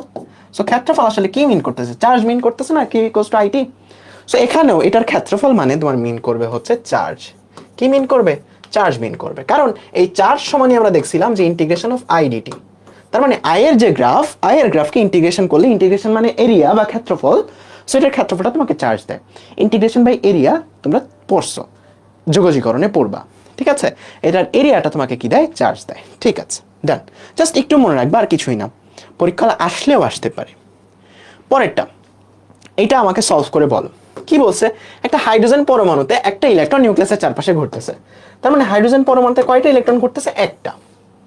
কয়টা ইলেকট্রন ঘুরতেছে এই জায়গাতে? একটা। তাইলে বলো তো ঠিক কতটুকু চার্জ এখানে ঘুরতেছে? কতটুকু চার্জ? কতটুকু চার্জ? জাস্ট আমার সাথে কমিউনিকেট করো, কতটুকু চার্জ এখানে ঘুরতেছে? কতটুকু চার্জ এখানে ঘুরতেছে বলো তো? 1.6 ইন্টু 10⁻⁻19। 1 কুলম না কিন্তু, এই যারা 1 কুলম বলছো বাসায় যেয়ে পিটায় আসবো। একটা ইলেকট্রন ঘুরতেছে, খেয়াল করে দেখো, একটা ইলেকট্রন ঘুরতেছে। একটা ইলেকট্রনের চার্জ কখনো 1 কুলম হয় না, একটা ইলেকট্রনের চার্জ হয় 1.6 ইন্টু 10⁻⁻19। একটা ইলেকট্রনের চার্জ হয় 1.6 ইন্টু 10⁻⁻19। তার মানে একটা ইলেকট্রন ঘুরতেছে, মানে কতটুকু চার্জ ঘুরতেছে? 1.6 ইন্টু 10⁻⁻19। তার মানে চার্জটা তুমি পেয়ে গেছো, তাই না? চার্জের মানটা তুমি পেয়ে গেছো। এখানে চার্জের মানটা কিন্তু ফিক্স, একটা ইলেকট্রনই ঘুরতেছে বলে দিছে। তাইলে এটা কি সুষম হবে নাকি পরিবর্তনশীল হবে? অবশ্যই এটা সুষম হবে, কারণ চার্জ এখানে পরিবর্তনশীল না। চার্জ এখানে পরিবর্তনশীল না, এটা সুষম। তার মানে এই জায়গাতে যদি তড়িৎ প্রবাহ নির্ণয় করতে চাই, আই ইকুয়ালস টু সেটা কিউ বাই টি হয়ে যাবে, তাই না? তার মানে কিউটা তো সুষম, একটা ইলেকট্রনের চার্জ, সেটা আমি অলরেডি পেয়ে গেছি, সেটা আমি অলরেডি পেয়ে গেছি। এখন আমাকে তড়িৎ প্রবাহ নির্ণয় করতে হলে যে জিনিসটা আমার লাগবে, যে আমাকে একটা বেরিবাদ দিতে হবে, যেটা আমরা এই যে শুরুর কনসেপ্ট থেকে আমরা দেখে আসতেছি। আমাকে একটা বেরিবাদ দিতে হবে। বেরিবাদ দেওয়ার পরে আমাকে দেখতে হবে যে প্রতি সেকেন্ডে এই বেরিবাদের মধ্যে দিয়ে কতটুকু চার্জ যাচ্ছে। প্রতি সেকেন্ডে কতটুকু চার্জ যাচ্ছে সেটাই আমার কি বলতো? সময়। প্রতি সেকেন্ডে ঠিক কতটুকু চার্জ যাচ্ছে সেটাই আমার তড়িৎ প্রবাহ, কিউ বাই টি, সেটাই আমার তড়িৎ প্রবাহ। তাইলে আমাকে একটা জিনিস বলো, এই জায়গাতে ঠিক কতটুকু সময় পর পর একবার করে একটা চার্জ যাবে বা একটা ইলেকট্রন যাবে বলো তো? কতটুকু সময় পর পর একটা ইলেকট্রন, যে একটা ইলেকট্রন ঘুরতেছে, যে একটা ইলেকট্রন এটা চারপাশে ঘুরতেছে, ঠিক কতটুকু সময় পর পর এই জায়গাটাকে রিপিট করবে বা এই জায়গাটাকে ক্রস করবে? একটা টাইম পিরিয়ড পর পর, তাই না? বা একটা পর্যায়কাল পর পর। তার মানে এই পুরাটা ঘুরে আসতে ঠিক যতটুকু সময় লাগে, এই পুরাটা ঘুরে আসতে ঠিক যতটুকু সময় লাগে, ততটুকু সময় পর পর এই পরিমাণ চার্জ তাকে একবার করে কি ক্রস করবে, তাই না? তাহলে তুমি বলতে পারবা যে এই টি সময়ে কতটুকু চার্জ যাচ্ছে বলো তো? এই টি সময়ে কতটুকু চার্জ একবার করে ক্রস করতেছে? জাস্ট একটা ইলেকট্রন, তাই না? একটা ইলেকট্রন বা 1.6 ইন্টু 10⁻⁻19। তাহলে তোমার তড়িৎ প্রবাহ বলতে বোঝায় একক সময়ে কতটুকু চার্জ যাচ্ছে, এক সেকেন্ডে কতটুকু চার্জ যাচ্ছে। এই টি সময়ে একটা ইলেকট্রন মাত্র যাচ্ছে, টি সময়ে একটা ইলেকট্রন মাত্র যাচ্ছে। তাহলে একক সময়ে কতটুকু যাচ্ছে, এক সেকেন্ডে কতটুকু যাচ্ছে। খুব সহজে বের করতে পারবা, যেটাকে এই যে টাইম পিরিয়ড, এই টাইম পিরিয়ড দিয়ে ভাগ করলে তুমি কারেন্ট প্রবাহটা পেয়ে যাবে। এটাই তোমার তড়িৎ প্রবাহ। এখন এই জায়গাতে টাইম পিরিয়ডটা তোমাকে বলে দেয় নাই, বলছে প্রতি সেকেন্ডে কতবার আবর্তন করে, মানে ফ্রিকোয়েন্সি, এক সেকেন্ডে কতবার ঘুরে, এটা তার ফ্রিকোয়েন্সি না? ফ্রিকোয়েন্সি। তাইলে তোমাকে ফ্রিকোয়েন্সি দিয়ে দিলে তুমি টাইম পিরিয়ড ইজিলি বের করতে পারবে। তোমরা পর্যাবৃত্ত গতি অধ্যায় পড়লে এগুলো তোমরা খুব ইজিলি জানার কথা। সো এটা তোমার ফ্রিকোয়েন্সি দেয়া, তার মানে এটাকে ইনভার্স করলে তুমি টাইম পিরিয়ড পেয়ে যাবে, যে আসলে একবার ঘুরতে তার কতটুকু সময় লাগতেছে। এক সেকেন্ডে এতবার ঘুরতেছে, তাহলে একবার ঘুরতে এটার ইনভার্স সময় লাগতেছে না? এটার ইনভার্স সময় লাগতেছে। সো তুমি সবকিছু পেয়ে গেছো? হ্যাঁ, সবকিছু পেয়ে গেছো। তাহলে এখান থেকে তড়িৎ প্রবাহ বের করতে পারবা? হ্যাঁ, অবশ্যই বের করতে পারবা। তার মানে তড়িৎ প্রবাহটা হবে হচ্ছে 1.6 into 10⁻⁻19 into 1 by time period, যেটা আসলে তোমার ফ্রিকোয়েন্সি, যেটা আসলে দেয়া 0.6 ইন্টু 10⁻16। বলো, পাইছো? উত্তর পাইছো? বলো তো, উত্তর পাইছো সবাই? ক্লিয়ার? ক্লিয়ার? হ্যাঁ, সবাই বলো তো ক্লিয়ার কিনা? সবাই আমাকে একটু জানাও ক্লিয়ার কিনা এই জিনিসটা, ম্যাথটা সবাই বুঝছো? সো এইটার আর একটা কঠিন ভার্সন আছে, ওই কঠিন ভার্সনটা এখন আমরা করব। বলো এই ম্যাথটা সবার ক্লিয়ার কিনা? এই ম্যাথটা সবার ক্লিয়ার কিনা?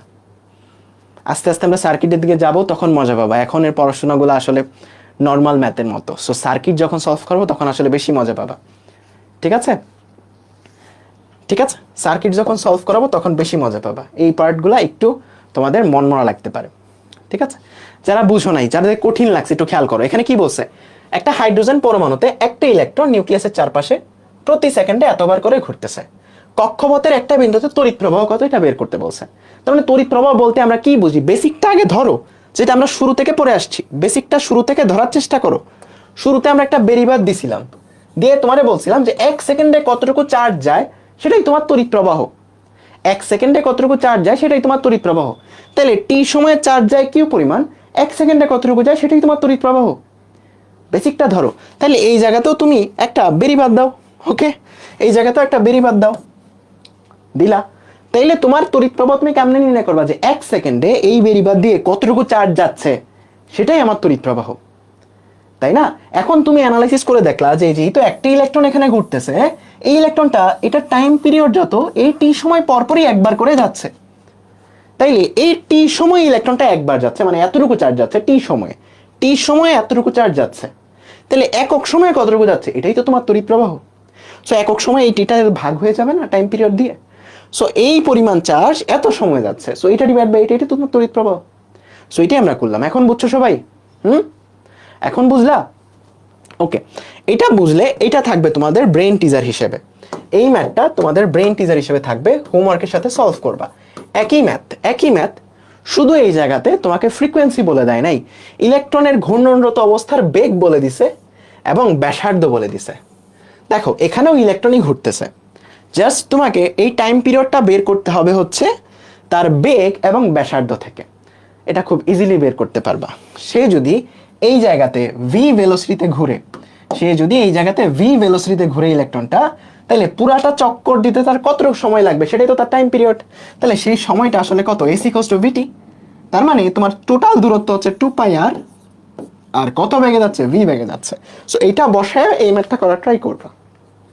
ওকে, বুঝতে পারছো? করতে পারবা সবাই? ট্রাই করতে পারবা? ঠিক আছে, এটা হচ্ছে তোমরা ট্রাই করবা।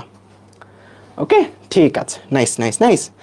তাইলে দেখো আমরা বোর্ডের অনেকগুলা প্রশ্ন পারবো এখন। অ্যাম্পিয়ার ঘন্টা কিসের একক? তোমাকে প্রথমে জানতে চাইছে। অ্যাম্পিয়ার হচ্ছে তড়িৎ প্রবাহের একক।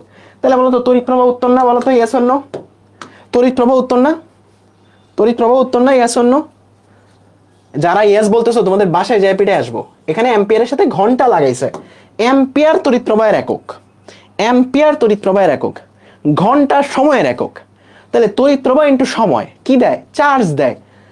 মনে আছে যে Q is equals to I into T. তাহলে তড়িৎ প্রবাহের সাথে ঘন্টা গুণ হচ্ছে, অ্যাম্পিয়ারের সাথে ঘন্টা গুণ হচ্ছে, মানে তড়িৎ প্রবাহের সাথে সময় গুণ হচ্ছে। এটা আসলে কি মিন করে?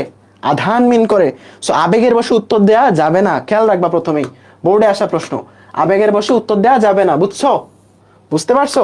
ক্লাসের মধ্যেই তোমাদের সবগুলা সিকিউ, এমসিকিউ, ক খ গ ঘ সব কভার হবে। জাস্ট ক্লাসটা মনোযোগ দিয়ে করবা। বুঝতে পারছো? সো আবেগের বসে ভুল করা যাবে না। নিচের কোনটি চার্জ প্রবাহের হার পরিমাপের একক? চার্জ পরিবাহের হার পরিমাপের একক কোনটা বলতো? অ্যাম্পিয়ার। এটা আমরা জানি, মানে তড়িৎ প্রবাহের একক যেটা মূলত। প্রবাহ ঘনত্বের এক এসআই একক হলো কি? এখন প্রবাহ ঘনত্ব বলতে একটা ব্যাপার আছে। ঘনত্ব বলতে আমরা কি বুঝি? ভর ডিভাইডেড বাই আয়তন। এরকম তড়িৎ প্রবাহের ঘনত্ব বলতে একটা ব্যাপার আছে, সেটা হচ্ছে একক ক্ষেত্রফলে কতটুকু কারেন্ট যাচ্ছে, একক ক্ষেত্রফলে কত অ্যাম্পিয়ার কারেন্ট যাচ্ছে। সো প্রবাহ ঘনত্বকে এইভাবে ডিফাইন করা হয়। ওকে, প্রবাহ ঘনত্বকে এইভাবে ডিফাইন করা হয় যে একক ক্ষেত্রফলে কতটুকু কারেন্ট যাচ্ছে, এটাকে জে দ্বারা প্রকাশ করা হয়। সো জে মানে হচ্ছে আই বাই এ, এটা কিন্তু ক্ষেত্রফল, ঠিক আছে? সো একক ক্ষেত্রফলে কতটুকু তড়িৎ প্রবাহ যাচ্ছে, একক ক্ষেত্রফলে কতটুকু তড়িৎ প্রবাহ যাচ্ছে, তড়িৎ প্রবাহ ডিভাইডেড বাই ক্ষেত্রফল। এখান থেকে কোনো ম্যাথ আসে না। তাইলে বলো তো এটার এককটা কি হবে? অ্যাম্পিয়ার পার মিটার স্কয়ার, তাই না? Ampere per metre square. Okay, ampere per metre square. Okay, done. জ্ঞানমূলক, এখান থেকে একটা জ্ঞানমূলক আসতে পারে যতটুকু কনসেপ্ট আমরা বললাম, যে 1 অ্যাম্পিয়ার তড়িৎ প্রবাহ বলতে কি বোঝায়? 1 অ্যাম্পিয়ার বলতে কি বোঝায়? দেখো তড়িৎ প্রবাহ বলতে আমরা কি জানি? নরমালি যদি সুষম হয় কিউ বাই টি, এটা আমরা জানি। তাহলে 1 অ্যাম্পিয়ার তড়িৎ প্রবাহ বলতে কি বোঝায়, এটাকে তুমি ডিফাইন করবা কিভাবে? যদি কোনো একটা পরিবাহীর মধ্যে দিয়ে 1 সেকেন্ডে 1 কুলম্ব আধান পরিবাহিত হয়, তখনই কিন্তু তড়িৎ প্রবাহটা 1 অ্যাম্পিয়ার হয়। তাহলে তুমি এইভাবে ডিফাইন করতে পারবা, যদি কোনো একটা পরিবাহীর প্রস্থচ্ছেদের মধ্যে দিয়ে 1 সেকেন্ডে 1 কুলম্ব আধান প্রবাহিত হয়, তখন সেটাকে আমরা বলি 1 অ্যাম্পিয়ার। ডেফিনেশনটা লিখতে পারবা বলো তো জ্ঞানমূলকের? পারবা না? বলো কানে বাজতেছে কিনা? জাস্ট ফর্মুলাটার দিকে তাকাবা। কোনো একটা পরিবাহকের মধ্যে দিয়ে প্রতি 1 সেকেন্ডে যদি 1 কুলম্ব আধান স্থানান্তরিত হয়, তখন সেটাকে বলি আমরা 1 অ্যাম্পিয়ার। ঠিক আছে, সো একটু লেখার চেষ্টা করবা এই জিনিসটা। ওকে, এরপর যে জিনিসটা আসে সেটা হচ্ছে তারণ বেগ। ওকে, তারণ বেগ। তারণ বেগ মানে হচ্ছে এই যে ইলেকট্রনটা যে একটা বল অনুভব করতেছিল, মনে আছে? এটার ভিতরে অনেকগুলো ফ্রি ইলেকট্রন আছে, এই ইলেকট্রনগুলো বল অনুভব করতেছে, তাই না? বল অনুভব করতেছে। এই বল অনুভব করার কারণে সে কি দৌড়াদৌড়ি শুরু করবে না? সো বলের কারণে তাড়িত হয়, তাড়িত হওয়ার কারণে সে একটা বেগ অর্জন করে। সো ইলেকট্রন একটা পরিবাহীর মধ্যে দিয়ে চলার সময় যে বেগ অর্জন করে তাকে বলা হয় তারণ বেগ। ওকে, তাকে বলা হয় তারণ বেগ। এখন এই তারণ বেগ যেটা আছে, আচ্ছা ভাইয়া লিখে দিন এই ফর্মুলাটা, না তোমরা একটু যখন নোট করবা তোমরা একটু নিজে থেকে লেখার চেষ্টা করবা, তাহলে দেখবা যা জীবনেও ভুলবা না। আমি তো একবার বলে দিচ্ছি, যেটা চোখ অফ করলে তোমার মনে পড়বে। আমি জাস্ট এইভাবেই তোমাদেরকে ডেফিনেশনগুলো দেওয়ার চেষ্টা করি, যেন চোখ অফ করে তোমার মনে পড়ে। তুমি জাস্ট তারপরে একবার চোখ অফ করে লিখবা, চোখ অফ করে না মানে কান অফ করে লিখবা, ঠিক আছে? তাইলে দেখবা যে তোমার ক্লিয়ার হয়ে যাবে একদম।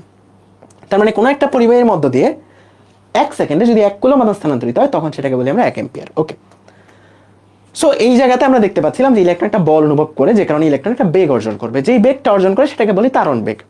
এখন এটার একটা ফর্মুলা আছে যেটা আমরা আজকের ক্লাসে ডিরাইভ করে দেখাবো না। ওকে, ফর্মুলাটা হচ্ছে I = NA VDQ। ওকে, এখানে এই যে ভিডিটা, এই ভিডিটাকেই বলা হয় হচ্ছে তারণ বেগ। দেখো আমরা কিন্তু ফর্মুলা ডিরাইভ করি নাই, কারণ এটা ফাইনাল রিভিশন ক্লাস, যে কারণে আমাদের ডিরাইভ করার দরকার নাই। জাস্ট মনে রাখো এই জিনিসটা, এত বেশি ম্যাথও আসে না এখান থেকে। এই ভিডিটা হচ্ছে তারণ বেগ। ওকে, মানে ইলেকট্রনের যে বেগ, সেই বেগটাকে আমরা বলি তারণ বেগ। এই আইটা হচ্ছে তড়িৎ প্রবাহ, এটা ক্ষেত্রফল, এই এটা হচ্ছে ক্ষেত্রফল, ক্ষেত্রফল, আর এই কিউটা হচ্ছে ইলেকট্রনের চার্জ। ওকে, ইলেকট্রনের চার্জ। কার চার্জ? ইলেকট্রনের চার্জ, ইলেকট্রনের চার্জ। এই আইটা হচ্ছে তোমার তড়িৎ প্রবাহ, আইটা হচ্ছে তোমার তড়িৎ প্রবাহ, তড়িৎ প্রবাহ। এখানে যে জিনিসটা সবচেয়ে বেশি ইম্পর্টেন্ট সেটা হচ্ছে এই এন এর ভ্যালুটা। এন হচ্ছে প্রতি একক ক্ষেত্রফলে, প্রতি একক আয়তনে, প্রতি একক আয়তনে তোমার মুক্ত ইলেকট্রন সংখ্যা। ঠিক আছে, এই এনটা হচ্ছে প্রতি একক আয়তনে প্রতি 1 মিটার কিউবে মুক্ত ইলেকট্রন সংখ্যা। ওকে, প্রতি 1 মিটার কিউবে মুক্ত ইলেকট্রন সংখ্যা। তার মানে প্রতি মিটার কিউবে, প্রতি মিটার কিউবে মুক্ত ইলেকট্রন সংখ্যা। বলো তো এরকম এন আমরা আরেকটা অধ্যায়ে পড়ছিলাম, আমি পড়াইছিলাম, বলো তো কোথায়? একটু খেয়াল করো তো। এরকম একটা এন প্রতি মিটার কিউবে মুক্ত ইলেকট্রন সংখ্যা বা প্রতি মিটার কিউবে মুক্ত পরমাণু সংখ্যা আমরা আরেকটা জায়গায় পড়ছিলাম, বলো তো কোথায়? আদর্শ গ্যাসে প্রতি মিটার কিউবে মুক্ত ইলেকট্রন সংখ্যা। এই জায়গাতে আদর্শ গ্যাসে তোমাদের একটা জিনিস মনে রাখতে বলছিলাম, যে কনভার্সন এই জায়গাতে সবচেয়ে বেশি সমস্যা হয়। ঠিক আছে, কনভার্সনের সমস্যা হয়। আমি যদি তোমাকে ম্যাথে এরকম ভাবে বলে দেই যে প্রতি সেন্টিমিটার কিউবে মুক্ত ইলেকট্রন সংখ্যা হচ্ছে এক্স, তাহলে প্রতি মিটার কিউবে কতগুলা? আমি তোমাকে বললাম যে প্রতি সেন্টিমিটার কিউবে মুক্ত ইলেকট্রন সংখ্যা হচ্ছে, জাস্ট এটা বললাম যে প্রতি সেন্টিমিটার কিউবে 1 সেন্টিমিটার কিউবে মুক্ত ইলেকট্রন সংখ্যা হচ্ছে, মুক্ত ইলেকট্রন সংখ্যা হচ্ছে, সংখ্যা হচ্ছে তোমার হচ্ছে বলে দিলাম একটা র্যান্ডম এক্স, এক্সটি। তাহলে 1 মিটার কিউবে কত হবে বলো তো? 1 সেন্টিমিটার কিউবকে 1 মিটার কিউবে কিভাবে করে? 1 সেন্টিমিটার কিউবকে মিটার কিউবে কিভাবে কনভার্ট করে? 10⁶ দিয়ে ভাগ করে। তোমরা অনেকে জিনিসটা মুখস্থ করে ফেলছো, বাট আমি মুখস্থ করা শিখাইছিলাম না। আমি তোমাদের শিখাইছিলাম যে তোমাকে আমি বললাম যে 100 সেন্টিমিটার কিউব, এটাকে তুমি নিতে চাচ্ছ মিটার কিউবে। সো চিন্তা করবে এইভাবে, সেন্টিমিটারকে মিটারে নিতে হলে 100 দ্বারা ভাগ করতে হয়, তাহলে সেন্টিমিটার কিউবকে মিটার কিউবে নিতে হলে 100 কিউব দ্বারা ভাগ করতে হয়। তার মানে এটা ইকুইভ্যালেন্ট টু, এটাকে যদি 100 কিউব দ্বারা ভাগ করি এত মিটার কিউব। ঠিক আছে, সেন্টিমিটারকে মিটার নিতে হলে 100 দ্বারা ভাগ করতে হয়, সেন্টিমিটার কিউবকে মিটার কিউব নিলে 100 কিউব দ্বারা ভাগ করতে হয়, বা 10⁶ দিয়ে ভাগ করতে হয়। অনেকে এটাকে 10⁶ দিয়ে ভাগ করাও শিখো। তাহলে বলো তো আমার 1 সেন্টিমিটার কিউবে, 1 সেন্টিমিটার কিউবে, 1 সেন্টিমিটার কিউবে পরমাণু আছে বা ইলেকট্রন আছে হলো তোমার এক্সটা, তাহলে 1 মিটার কিউবে কত হবে? এটাকে কি 10⁶ দিয়ে ভাগ করবো নাকি গুণ? আমাকে বলো, 10⁶ দিয়ে ভাগ করবো নাকি গুণ? 1 সেন্টিমিটার কিউবে মুক্ত ইলেকট্রন সংখ্যা আছে এক্সটা, 1 মিটার কিউবে কতগুলো থাকবে? এখানে কিন্তু ভাগ করব না, কারণ আমরা এখানে সেন্টিমিটার কিউবকে মিটার কিউবে কনভার্ট করতেছি না, এখানে সেন্টিমিটার কিউবকে মিটার কিউবে কনভার্ট করতেছিলাম, যে কারণে আমরা ভাগ দিছি। মিটার কিউব একটা বড় রাশি, সেন্টিমিটার কিউব একটা ছোট রাশি, বাট এই জায়গাতে মুক্ত ইলেকট্রন সংখ্যা বের করতেছি। একটা ছোট জায়গায় মনে করো যে এতটুকু জায়গায় এখানে যদি একটা পরমাণু থাকে, এতটুকু জায়গায় আরো বেশি পরিমাণ পরমাণু থাকবে। তাহলে 1 সেন্টিমিটার কিউবে যদি এক্সটা পরমাণু থাকে, 1 মিটার কিউব আরো বড় জায়গা, আরো বেশি পরিমাণ পরমাণু থাকবে। তার মানে 1 মিটার কিউবে তখন পরমাণু থাকবে হচ্ছে x ইন্টু 10⁶ এতটি, বা x ইন্টু 100 কিউব এতটি পরমাণু। তার মানে বাড়বে, কমবে না। মনে থাকবে এই জিনিসটা? আদর্শ গ্যাসও মনে রাখা লাগবে, এই জায়গাতেও মনে রাখা লাগবে, এবং পরবর্তীতে ভৌত আলোক বিজ্ঞানও এই জিনিসটা পড়বা। বলো মনে থাকবে সবার? বলো মনে থাকবে এভরিওয়ান? মনে রাখতে পারবা? বলো ক্লিয়ার কিনা, মনে রাখতে পারবা কিনা? তাইলে তারণ বেগের ডেফিনেশনটা কি, জ্ঞানমূলকটা যদি পরীক্ষায় আসে কিভাবে লিখবা? জাস্ট আমাদের কনসেপ্টটা জাস্ট খেয়াল রাখবা। এই বলটা কিসের জন্য পাইছিলাম? এই বলটা পাইছিলাম তড়িৎ ক্ষেত্রের জন্য। তড়িৎ ক্ষেত্রের জন্য ইলেকট্রনের উপর এই বলটা লাগতেছিল। তাইলে আমরা এটার সংজ্ঞাটা এইভাবে দিব যে তড়িৎ চালক বলের জন্য বা তড়িৎ ক্ষেত্রের জন্য কোনো একটা পরিবাহীতে ইলেকট্রনগুলো যে বেগ অর্জন করে তাকে বলা হয় তারণ বেগ। আবার খেয়াল করো, তড়িৎ ক্ষেত্রের জন্য কোনো একটা পরিবাহীর ইলেকট্রনগুলো যে বেগ অর্জন করে তাকে বলা হয় তারণ বেগ। ডেফিনেশনটা কানের মধ্যে বাজবে বলো তো? তড়িৎ ক্ষেত্রের জন্য কোন একটা পরিবাহীর ইলেকট্রনগুলো যে বেগ অর্জন করে তাকে বলা হয় তারণ বেগ। বলো কানে বাজবে ডেফিনেশনটা? ওকে, সো ডেফিনেশনটা যেন কানে বাজে, লিখে ফেলো ডেফিনেশনটা যখন তোমরা নোট করবা। ওকে, যখন তোমরা নোট করবা তখন একটু লিখে ফেলো। তাইলে এই ম্যাথটা করো। 0.5 মিলিমিটার স্কয়ার সুষম প্রস্থরেখা অবশিষ্ট পরিবাহকের, এটা তোমার ক্ষেত্রফল দেয়া, তাই না? ক্ষেত্রফলটা দেয়া, ওকে ক্ষেত্রফলটা দেয়া। এই জায়গাটার মধ্যে তড়িৎ প্রবাহ দেয়া, এটা তোমার তড়িৎ প্রবাহ দেয়া, এটা একদম বেসিক ম্যাথ। প্রতি ঘন মিটারে, তার মানে মিটার কিউবেই দেওয়া, তোমাকে আর কনভার্ট করতে হচ্ছে না। মুক্ত ইলেকট্রন সংখ্যা আছে এত, তারণ বেগ কত? তোমরা একটা ফর্মুলা জানো, I = NA VDQ, যেখানে ভিডিটা হচ্ছে তারণ বেগ। তাহলে আমরা তারণ বেগ সমান কেমনে বের করব? I/NAQ, কিউটা হচ্ছে ইলেকট্রনের চার্জ। I আমাদের এই জায়গাতে দেয়া, আইটা কত? 20 অ্যাম্পিয়ার। এন এর মানটাও এই জায়গাতে দেয়া 2 × 10⁻28, তাই না? ক্ষেত্রফলটাও এই জায়গাতে দাও 5 মিলিমিটার স্কয়ার। এখন মিলিমিটার স্কয়ারকে মিটার স্কয়ারে কেমনে নেয়? মিলিমিটারকে মিটারে নিতে হইলে 1000 দিয়ে ভাগ করতে হয়। তাহলে মিলিমিটার স্কয়ারকে মিটার স্কয়ারে নিলে 1000 স্কয়ার দিয়ে ভাগ করতে হবে। সো এটাকে মিটার স্কয়ারে নিলে আমাদের 1000 স্কয়ার দিয়ে ভাগ করতে হবে, ঠিক আছে? তাইলে এটা মিটার স্কয়ারে চলে গেছে। ইনটু ইলেকট্রনের চার্জ 1.6 × 10⁻19। ওকে, এটা তুমি ক্যালকুলেট করো, এখান থেকে কিন্তু ভিটা পেয়ে যাবা। বলো বুঝতে পারছো ম্যাথটা সবাই? বুঝতে পারছো ম্যাথটা সবাই? বুঝতে পারছো? ক্লিয়ার সবাই? ক্লিয়ার হলে একটা করে সি লিখো। ক্লিয়ার হলে একটা করে সি লিখো। ক্লিয়ার হলে সবাই একটা করে সি লিখো। ক্লিয়ার হলে সবাই একটা করে সি লিখো। যতটুকু আমরা পড়াইলাম ততটুকুর মধ্যে তেমন কোনো মজা ছিল না, তাই না? যতটুকু আমরা পড়লাম ততটুকুর মধ্যে তেমন একটা তোমার গ্ল্যামার ছিল না, একটা মজা ছিল না, ঠিক আছে? সো সামনে যখন আমরা তুল্যরোধগুলো নির্ণয় করবো তখন আমাদের ওই গ্ল্যামারটা আসবে, মজাটা আসবে, ক্লাসের মজাটা আমরা পাবো, যে কুইকলি কীভাবে সলভ করা যায়, ঠিক আছে? এতদিন তোমরা যতটুকু স্পিডে সলভ করছো আমি গ্যারান্টি দিচ্ছি এর থেকে স্পিড একটু এলেও বাড়বে, ঠিক আছে? ওকে, ডান ডান ডান। সো এখন আমরা আমাদের রোধে চলে যাব। এর আগে এই ম্যাথটা করব। সো এই ম্যাথটা একটু ট্রিকি, একটু খেয়াল করো। কোনো একটা একই দৈর্ঘ্যের তারের, ঠিক আছে? কি বলছে? একই দৈর্ঘ্যের তারের, মানে তারের দৈর্ঘ্যটা সেম, একই পদার্থের, তার মানে এন এর ভ্যালুটাও সেম, প্রতি একক মিটার কিউবে পরমাণু মানে ইলেকট্রনের সংখ্যাটাও সেম। দুই পাশের বিভব পার্থক্য একই, ভোল্টেজ একই রেখে প্রস্থচ্ছেদের ক্ষেত্রফল দ্বিগুণ করা হয়েছে। তারণ বেগ কত গুণ হবে? একটু খেয়াল করে উত্তর করো, আমার আগে উত্তর করার চেষ্টা করো। এটা আমরা তারণ বেগ সমান জানি I = NA VDQ। যদি একই বস্তু হয়, একই পদার্থ হয় দুইটা বস্তুর, তাহলে তো এনটা সেম, এই এনটা তো সেম, তাই না? যেহেতু একই বস্তু একই পদার্থ, তার মানে প্রতি মিটার কিউবে মুক্ত ইলেকট্রন সংখ্যা সেম। ইলেকট্রনের চার্জ এটা সবার জন্যই সেম, তাই না? এটা সবার জন্যই কনস্ট্যান্ট। তার মানে পরিবর্তন কি কি হইতে পারে? তড়িৎ প্রবাহ পরিবর্তিত হইতে পারে, ক্ষেত্রফল পরিবর্তিত হইতে পারে, তারণ বেগ পরিবর্তিত হইতে পারে। এখন যদি তড়িৎ প্রবাহটা ফিক্স থাকে, দেখো যদি আইটা ফিক্স থাকে, তড়িৎ প্রবাহটা যদি ফিক্স থাকে, মানে তড়িৎ প্রবাহ পরিবর্তনশীল না, তখন আমাদের কি হইতো? এই এটাকে যদি অন্য পাশে আনো তারণ বেগের ব্যস্তানুপাতিক হয়ে যেত, তাই না? বলো তো, ক্ষেত্রফলটা তারণ বেগের ব্যস্তানুপাতিক হয়ে যেত। ইয়েস, ব্যস্তানুপাতিক হয়ে যেত যদি তড়িৎ প্রবাহটা ফিক্স থাকতো। Yes yes. তাইলে আমি যদি ক্ষেত্রফল দ্বিগুণ করি তারণ বেগ অর্ধেক হয়ে যেত। এই রেশিও থেকেই বুঝতে পারতেছো, যেহেতু ব্যস্তানুপাতিক, ক্ষেত্রফলটা দ্বিগুণ করলে তারণ বেগটা অর্ধেক হয়ে যাবে। সো তখন আমাদের উত্তর হইতো V/2, তারণ বেগটা অর্ধেক হয়ে যেত। বাট এখন কিন্তু আমাদের এই জিনিসটা হবে না, কারণ এখন কিন্তু আমাদের বলে নাই তড়িৎ প্রবাহ ফিক্স। এখন আমাদের কি ফিক্স বলছে বলো তো? কি ফিক্স বলছে? বিভব পার্থক্য ফিক্স বলছে। তার মানে এইটা উত্তর তখন হইতো যখন আইটা ফিক্স, তড়িৎ প্রবাহ ফিক্স হলে এটা উত্তর হইতো। তাইলে এখন কি আমাদের এইটা উত্তর হবে? এখন আমাদের দেখতে হবে যে ভোল্টেজ ফিক্স রাখলে কি হয়, ভোল্টেজটা ফিক্স রাখলে কি হয়, এটা আমাদের দেখতে হবে। এখন আমরা কিন্তু ডিরেক্টলি আর বলতে পারবো না যেটা অর্ধেক হয়ে যাবে। বুঝতে পারছো? বুঝতে পারছো? বলো তো, বলো বুঝতে পারছো? আমরা কিন্তু এখন আর বলতে পারবো না, কারণ তড়িৎ প্রবাহ ফিক্স থাকলে আমরা বলতে পারতাম যে ক্ষেত্রফল দ্বিগুণ হইলে এটা অর্ধেক হয়ে যাবে, ক্ষেত্রফল দ্বিগুণ হলে তারণ বেগ অর্ধেক হয়ে যাবে। এটা তড়িৎ প্রবাহ ফিক্স থাকলে বলতে পারতাম। দেখো এই সূত্রের মধ্যে এন আর কিউ ফিক্স, আইটাও যদি ফিক্স থাকে তাইলে এই জিনিসটা একটা একটা ব্যস্তানুপাতিক হয়, আইটাও যদি ফিক্স থাকে তাইলে একটা একটা ব্যস্তানুপাতিক হয়।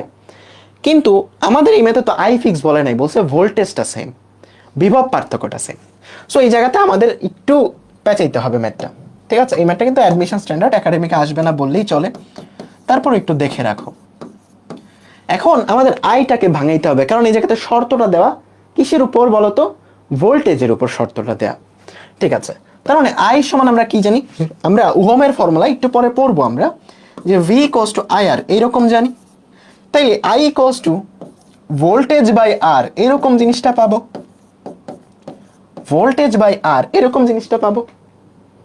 বুঝছো? সো ভোল্টেজের সাথে একটা সম্পর্ক এখন আমরা দাঁড় করাইতে পারবো, কিন্তু রোধ আবার ক্ষেত্রফলের উপর নির্ভর করে, আমরা একটু পরে দেখব। তার মানে এই রোধটাও এখনো ফিক্স হয় নাই, এটাও এখনো ধ্রুব হয় নাই, কারণ কিছু ধ্রুব না হইলে আমরা আসলে সমানুপাতিক লিখতে পারি না।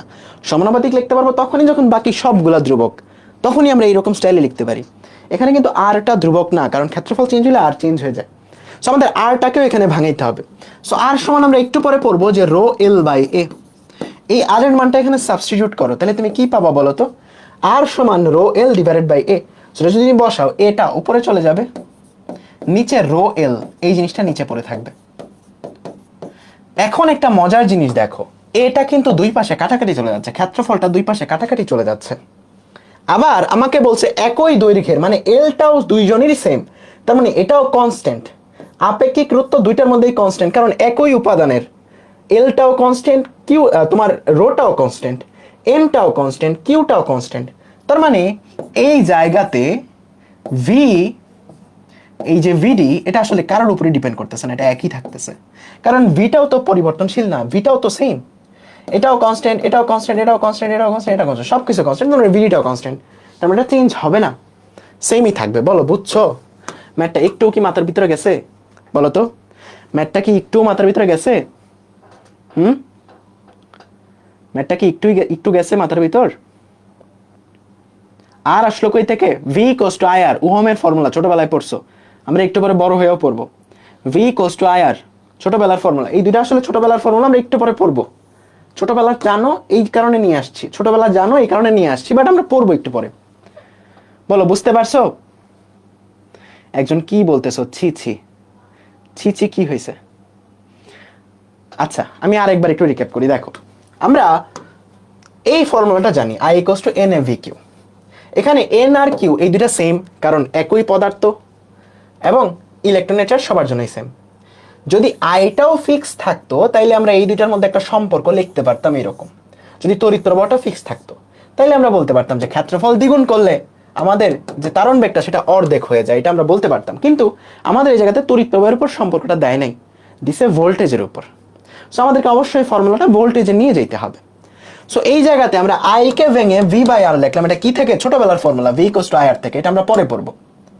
আবার আর কে ভাঙে, কারণ আরটাও তো ধ্রুবক না, ক্ষেত্রফল চেঞ্জ হইলে আরও চেঞ্জ হয়ে যায়, এটা ছোটবেলায় পড়ছি, আমরা আবার পড়বো। সো আর সমান রো এল বাই এ, এটাও এখানে সাবস্টিটিউট করলাম। তারপর দেখলাম এ আর এ কাটাকাটি চলে যায়, ভোল্টেজ তো সবার জন্যই সেম, সমান রাখছি, এলটাও সবার জন্য সেম, সমান রাখছি, আপেক্ষিক রোধ একই পদার্থ সবার জন্য সেম, এনটাও সবার জন্য সেম, একই পদার্থ, আর ইলেকট্রনের চার্জও সবার জন্য সেম। তার মানে কোনো কিছুই পরিবর্তনশীল নাই এখানে, তার মানে ভিডিটা আসলে সেমই থাকবে। এখন বলো সবাই ক্লিয়ার কিনা? সার্কিটে কখন আসবেন? এই যে একটু পরে আসবো। এগুলোও তো পড়া, তাই না? এগুলোও তো পড়ার পার্ট, এমন তো না যে এগুলো পড়ার পার্ট না, শুধু এই অধ্যায়ে শুধু সার্কিটই আছে। ওকে ঠিক আছে, ওকে ডান ডান ডান, সবাই বুঝে গেছো। এখন আমরা রোধের মধ্যে চলে আসবো, জিনিসটা খুবই মজার। রোধ হচ্ছে তড়িৎ প্রবাহ যে বাধা পাচ্ছে, এই বাধা পাওয়ার যে ঘটনা সেটাকে বলা হয় রোধ। দেখো একটু মনোযোগ দিয়ে পড়ো, এখন থেকে আমরা ম্যাথের দিকে চলে যাব, সার্কিটের দিকে চলে যাব, কারণ রোধ থেকে আসলে সার্কিটের শুরু। তড়িৎ প্রবাহ যে একটা বস্তুর মধ্যে বাধা পাচ্ছে, এই বাধাটাকেই বলা হয় হচ্ছে কি বলতো, রোধ। তাইলে আমাকে বলো তুমি পুরান ঢাকার রাস্তায় গেছো, পুরান ঢাকার রাস্তার মধ্যে গেছো, পুরান ঢাকাতে কেউ বিরিয়ানি খাইতে গেছো, ওই পুরান ঢাকাতে রাস্তায় অনেক মানুষ থাকে না বলো তো? অনেক মানুষ থাকে। তাইলে এই যে অনেক ঘনবসতিপূর্ণ রাস্তা, অনেক ঘনবসতিপূর্ণ রাস্তা, এই রাস্তায় একটু হাঁটতে তোমার যে পরিমাণ বেগ পাইতে হবে, যে পরিমাণ বাধা পাবা, এই রাস্তায় যদি 1 কিলোমিটার হাঁটো, বাধা বেশি পাবা কিনা? Yes or no? রাস্তায় অনেক জ্যাম, তুমি একটু হাঁটছো, যতটুকু বাধা পাবা, বেশি হাঁটলে বেশি বাধা পাবা কিনা? ইয়েস, বেশি বাধা পাবা। তার মানে তোমার দৈর্ঘ্যের সাথে তোমার লেন্থ যত বড়, তোমার দৈর্ঘ্য যত বড়, দৈর্ঘ্য যত বাড়বে, তারের দৈর্ঘ্য যত বাড়বে, ইলেকট্রনকে যদি তুমি চিন্তা করো, তুমি যদি নিজেকে ইলেকট্রন চিন্তা করো, তাহলে তুমি বেশি পরিমাণ বাধার সম্মুখীন হবা। তার মানে তোমার রোধের পরিমাণটা, রোধ মানে বাধা, রোধ মানে বাধা, যতটুকু বাধাগ্রস্ত হয় তাকে বলা হয় রোধ। তার মানে এই রোধটা এল এর সমানুপাতিক। সবাই বুঝে গেছো তাই না? না বুঝার মতো কিছুই নাই, সবাই বুঝে গেছো। এখন মনে করো আমি আরেকটা কাজ করলাম, আমি এখন রাস্তাটাকে একটু বড় করে দিলাম। বলো, রাস্তা যদি ছোট হয় তাইলে তোমার যতটুকু বাধা পাবা, রাস্তা যদি বড় হয় একদম সবাই সাই করে চলে যাবা, বাধার পরিমাণ কি কম হবে না বেশি হবে? কম না বেশি বলো? কম না বেশি? কম না বেশি বলো? কম। তার মানে বাধার পরিমাণটা কম, তার মানে ক্ষেত্রফল যত বাড়বে বাধা তত কমে। তার মানে প্রস্থচ্ছেদের ক্ষেত্রফল এটা যদি এ হয়, এর সাথে আর এর সম্পর্কটা ব্যস্তানুপাতিক হবে, তাই না? এর সাথে আর এর সম্পর্কটা ব্যস্তানুপাতিক হবে, খুবই সিম্পল। তাইলে এই দুটাকে যদি কম্বাইন করি আমরা কি লিখতে পারবো বলতো? আর সমানুপাতিক এল বাই এ, দৈর্ঘ্যের সমানুপাতিক রোধ তোমার ক্ষেত্রফলের ব্যস্তানুপাতিক। এখন কথা হচ্ছে যে ভাইয়া, আমরা এই সমানুপাতিক চিহ্ন তুলে দিয়ে একটা ধ্রুবক 1 দিয়ে দিলেই তো হয়। আমরা F ইকুয়ালস টু M এর ফর্মুলা সমানুপাতিক চিহ্ন তুলে দিয়ে 1 বসায় দিছি, এখানেও তো 1 বসায় দিলে হয় না? এখানে 1 বসায় দিলে হয় না। দেখো একটু খেয়াল করো, কেন 1 বসায় দিলে এখানে হবে না? কারণ এখানে উপাদানের উপর অনেক বেশি নির্ভর করতেছে। তুমি পুরান ঢাকার রাস্তায় এল পরিমাণ গেলে যতটুকু বাধা পাবা, গুলশানের রাস্তায় এল পরিমাণ গেলে ততটুকু বাধা পাবা না।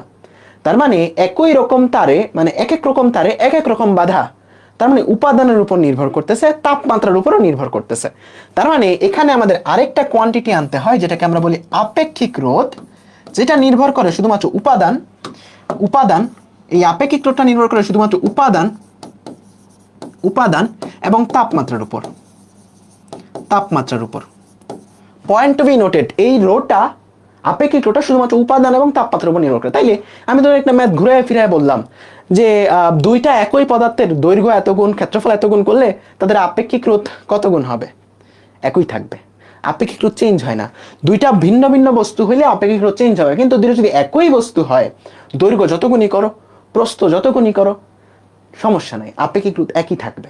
তার মানে এটা শুধুমাত্র উপাদান এবং তাপমাত্রার উপর নির্ভর করে, অন্য কিছুর উপর নির্ভর করে না, দৈর্ঘ্য প্রস্থের উপর নির্ভর করে না। ঠিক আছে? এরকম একটা বোর্ডে প্রশ্ন আসছে, সো খুবই মজাদার বোর্ডের প্রশ্নটা, সো খেয়াল করে উত্তর করবে, আগেই ধুমায়া ম্যাথ করতে চলে যাও না। দেখো বোর্ডে আসা প্রশ্ন, রাজশাহী বোর্ড 2022, একই উপাদানের, একই উপাদান বলছে মানে কি? তাদের আপেক্ষিক রোধ সেম, তাদের রো সেম। বলছে একটা দৈর্ঘ্য যথাক্রমে এত এবং এত, ব্যাসার্ধ এত হলে আপেক্ষিক রোধের অনুপাত কত? প্রথমেই বলে দিছে আপেক্ষিক রোধ সেম, উপাদান একই, আপেক্ষিক রোধ সেম। তাইলে বলো তো কি আসবে বলো তো? 1:1, তাই না? 1:1 আসবে, রাইট? ইয়েস, 1:1 আসবে। ওকে, ঠিক আছে, 1:1 আসবে। সো যারা বলতেছো যে 1 ঘন্টায় কিছুই পড়ি নাই, ভাই এগুলো তো তোমার পড়া, এগুলো তো না পড়লে চলবে না। এগুলো পড়েই তো, মানে আস্তে আস্তেই তো আমাদের মেইন ট্র্যাকে যাইতে হবে। এক লাফে তো সার্কিট সলভ শুরু করতে দিতে পারবো না। ঠিক আছে? তোমরা বললে শুরুতেই সার্কিট সলভ শুরু করে দিতাম, তাইলে তোমাদের মজা লাগতো, তাই না? এগুলো তো তোমাদের পড়তে হবে, এগুলো তো এমন না এখান থেকে তো প্রশ্ন আসতেছে, সো এগুলো তো পড়তে হবে। তার মানে উপাদান এবং তাপমাত্রা এগুলো নির্ভর করে তার আপেক্ষিক রোধের উপর, আপেক্ষিক রোধের উপর তার উপাদান এবং তাপমাত্রাটা নির্ভর করে, আপেক্ষিক রোধটা উপাদান এবং তাপমাত্রার উপর নির্ভর করে। ঠিক আছে? ওকে, সো এই ফর্মুলাটা আমাদের জন্য ইম্পর্টেন্ট, এই ফর্মুলাটা আমাদের জন্য ইম্পর্টেন্ট, কারণ এখান থেকে আমরা অনেকগুলো ম্যাথ আমরা সলভ করব, অনেকগুলো ম্যাথ আমরা সলভ করব। এর আগে আমাকে একটা জিনিস বলো, এই জায়গাতে ডেফিনিশনটা কি দিবা? আপেক্ষিক রোধের ডেফিনিশনটা কি দিবা? আপেক্ষিক রোধের ডেফিনিশনটা আমি তোমাদের প্রমিস করতেছি, মানে সার্কিট সলভার এমনভাবে তোমাদের সার্কিট সলভ করাবো, মানে প্রো তো হবা, একদম প্রো হয়ে যাবা, অন্য যারা যারা তোমাদের বন্ধু বান্ধব আছে সবার থেকে প্রো হয়ে যাবা। জাস্ট আমার উপর বিশ্বাস রেখে ক্লাসটা শুরু থেকে শেষ পর্যন্ত করতে হবে। আমাদের তো অধ্যায় শেষ করে দেওয়া পুরাটা, এইগুলো তো বাদ দিতে পারবো না, এগুলো বোরিং পড়াশোনা হইলেও তো বাদ দিতে পারবো না, আগে থেকে তোমার জানাশোনা থাকলে তো বাদ দিতে পারবো না। অনেকে আছে হয়তো যারা পড়ে নেই, তুমি হয়তো 9-10-এ পড়ে ফেলছো এই জিনিসগুলো, বাট অনেকে তো আছে যারা পড়ে নেই, ঠিক আছে? ওকে, বলো আপেক্ষিক রোধের ডেফিনেশন কি দিবা? সো আমরা ফর্মুলা থেকে আপেক্ষিক রোধের ডেফিনেশন দিব, ঠিক আছে? R equals to rho L by A, formula থেকে আপেক্ষিক রোধের ডেফিনেশনটা দিব। কি দিব? যে কোনো একটা বস্তুর একক ক্ষেত্রফলের মধ্যে দিয়ে কোনো একটা বস্তুর একক দৈর্ঘ্য এবং একক প্রস্থচ্ছেদের ক্ষেত্রফলের যে রোধ তাকে বলা হয় আপেক্ষিক রোধ। দেখো এই এলটা যদি 1 হয় এবং এটা যদি 1 হয়, তাহলে দেখো আপেক্ষিক রোধ কিন্তু আর রোধের সমানই হয়ে যায়। তার মানে একক দৈর্ঘ্য এবং একক প্রস্থচ্ছেদের ক্ষেত্রফলের যে রোধ তাকে বলা হয় আপেক্ষিক রোধ। এক্সট্রা আকারে লিখে দিবা যে আপেক্ষিক রোধ শুধুমাত্র কি উপাদান এবং তাপমাত্রার উপর নির্ভর করে, এবং এটার যে একক, এই আপেক্ষিক রোধের একক, এটার যে একক সেই এককটা হচ্ছে ওহম মিটার, এবং রোধের একক হচ্ছে ওহম, ঠিক আছে? রোধের একক হচ্ছে ওহম। তার মানে ডেফিনেশনটা কি দিবা? যে একক দৈর্ঘ্য এবং একক প্রস্থচ্ছেদের ক্ষেত্রফলের যে রোধ তাকে বলা হয় আপেক্ষিক রোধ। আপেক্ষিক রোধ শুধুমাত্র উপাদান এবং তাপমাত্রার উপর নির্ভর করে। আপেক্ষিক রোধের একক ওহম মিটার। এতটুকু লিখতে পারলে তোমার একদম ফুল মার্কস পেয়ে যাবা। বলো লিখতে পারবা? কানে বাজতেছে বলো তো? ওকে, কানে বাজতেছে? কানে বাজতেছে? কানে বাজবে? পারবা? ইয়েস, ঠিক আছে, পারা উচিত। ওকে, পানির মতো ক্লিয়ার ডেফিনেশনটা। এখন আমাদের দুইটা জিনিস শিখতে হবে, একটা হচ্ছে পরিবাহিতা আর একটা হচ্ছে পরিবাহকত্ব। এগুলো হচ্ছে বাংলা ওয়ার্ড, এগুলোর ইংলিশটা হচ্ছে কন্ডাক্টেন্স এবং কন্ডাক্টিভিটি। এখন কন্ডাক্টেন্স এবং কন্ডাক্টিভিটির বাংলাটা চ্যাট জিপিটিরে বলবা, সে তোমাকে উল্টা বাংলা বলবে। সে বলবে তুমি যেটা পড়তেছো বইয়ে সেটার উল্টাটা বলবে, বাট আমরা বইয়ের রেফারেন্সটাই ধরছি, ঠিক আছে? আমরা বইয়ের রেফারেন্সটা ধরতেছি। রেজিস্ট্যান্সের বিপরীত রাশি, বুঝছো? রোধ যেটা আছে, রোধ মানে হচ্ছে রেজিস্ট্যান্স। এই রোধের আমি কিন্তু খুব সুন্দর করে তোমাদের গুছায়া দিচ্ছি প্রত্যেকটা জিনিস, একটু মনোযোগ দিয়ে ক্লাসটা করো। রোধের যে বিপরীত রাশি, রোধের যে বিপরীত রাশি সেটা হচ্ছে পরিবাহিতা, ঠিক আছে? রোধের যে বিপরীত রাশি,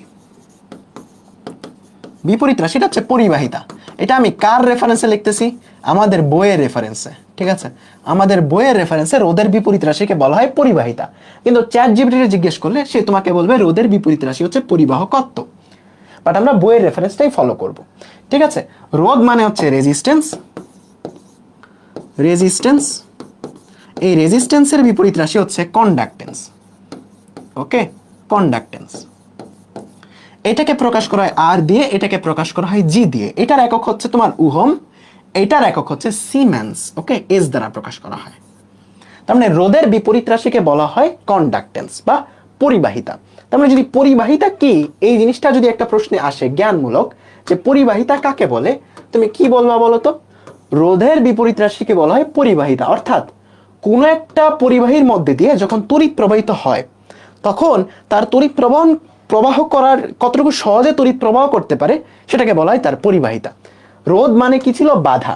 তার মানে রোধের উল্টাটা, অর্থাৎ কত সহজে তড়িৎ প্রবাহটা করতে পারে সেটা হচ্ছে তার পরিবাহিতা। তার মানে ডেফিনেশনটা কেমনে দিবা? যে রোধের বিপরীত রাশি হচ্ছে পরিবাহিতা, অর্থাৎ কোন একটা পরিবাহকের মধ্যে দিয়ে কত সহজে বিদ্যুৎ পরিবাহিত হতে পারে সেটাই হচ্ছে তার পরিবাহিতা। লিখতে পারবো না ডেফিনেশনটা? কানে বাজবে না? বাজা উচিত। তার মানে কোনো একটা পরিবাহীর মধ্যে দিয়ে কত সহজে তড়িৎ প্রবাহিত হতে পারে তাকে বলা হয় পরিবাহিতা। পরিবাহিতা হচ্ছে রোধের বিপরীত রাশি। পরিবাহিতাকে জি দ্বারা প্রকাশ করা হয়। পরিবাহিতার একক হচ্ছে সিমেন্স। এই প্রত্যেকটা জিনিস তুমি যদি লেখো, নাম্বার কাটার কোনো ওয়ে নাই। তার মানে রোধের বিপরীত রাশি হচ্ছে পরিবাহিতা। কোনো একটা পরিবাহকের মধ্যে দিয়ে কত সহজে বিদ্যুৎ পরিবাহিত হতে পারে তাকে বলা হয় পরিবাহিতা। এটাকে জি দ্বারা প্রকাশ করা হয়। এটার এককটা হচ্ছে এস। লিখতে পারবা? ওকে, আগুন, রাইট? একজন বলতেছে আগুন, আগুন, ফায়ার সার্ভিস কল দাও। আরেকটা আছে হচ্ছে পরিবাহকত্ব। ওকে, এটা অনেকটা রোধকত্বের বিপরীত রাশি, অর্থাৎ তোমার যে আপেক্ষিক রোধ, এই আপেক্ষিক রোধের বিপরীত রাশি। ওকে, আপেক্ষিক রোধের বিপরীত রাশি, আপেক্ষিক রোধের যে বিপরীত রাশি, এটা যদিও বা কোথাও আসে না এই পর্যন্ত, তাকে বলা হয় পরিবাহকত্ব। পরিবাহকত্ব। আপেক্ষিক রোধ, এটার ইংলিশ হচ্ছে রেজিস্টিভিটি। রোধের ইংলিশ হচ্ছে রেজিস্ট্যান্স, আর এটা হচ্ছে রেজিস্টিভিটি। তাইলে এটার বিপরীত রাশি যেটা, সেটা হচ্ছে কন্ডাক্টিভিটি। ওকে, কন্ডাক্টিভিটি। এটার প্রকাশ করছিলাম কি দিয়ে? রো দিয়ে। এখন কন্ডাক্টিভিটিতে প্রকাশ করা হয় সিগমা দিয়ে, বা পরিবাহকত্বকে প্রকাশ করা হয় সিগমা দিয়ে। এইটার এককটা ছিল ওহম মিটার, আর এইটার এককটা হচ্ছে সিমেন্স পার মিটার। ঠিক আছে, জাস্ট এতটুকু মনে রাখো। এটার ডেফিনেশন আসে না, শুধুমাত্র পরিবাহিতার ডেফিনেশনই আসে। পরিবাহক তত্ত্বের ডেফিনেশন আসে না। জাস্ট একটু লিখে দিলাম, আর কিছুই না। ঠিক আছে, ওকে নাইস, সামনের দিকে আগাই।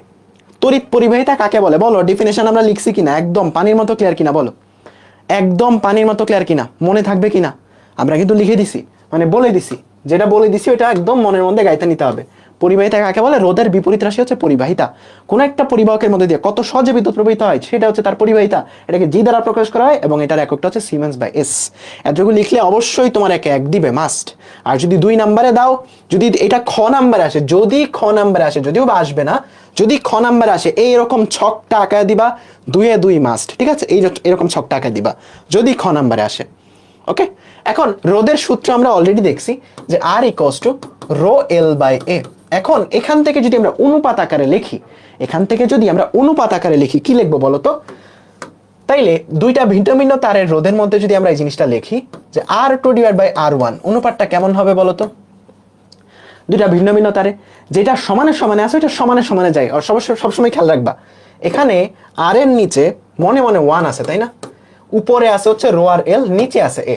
তার মানে উপরে যেগুলো আছে উপরে উপরেই যাবে। ঠিক আছে, রো আর এল উপরে আছে, এগুলো উপরে উপরেই যাবে।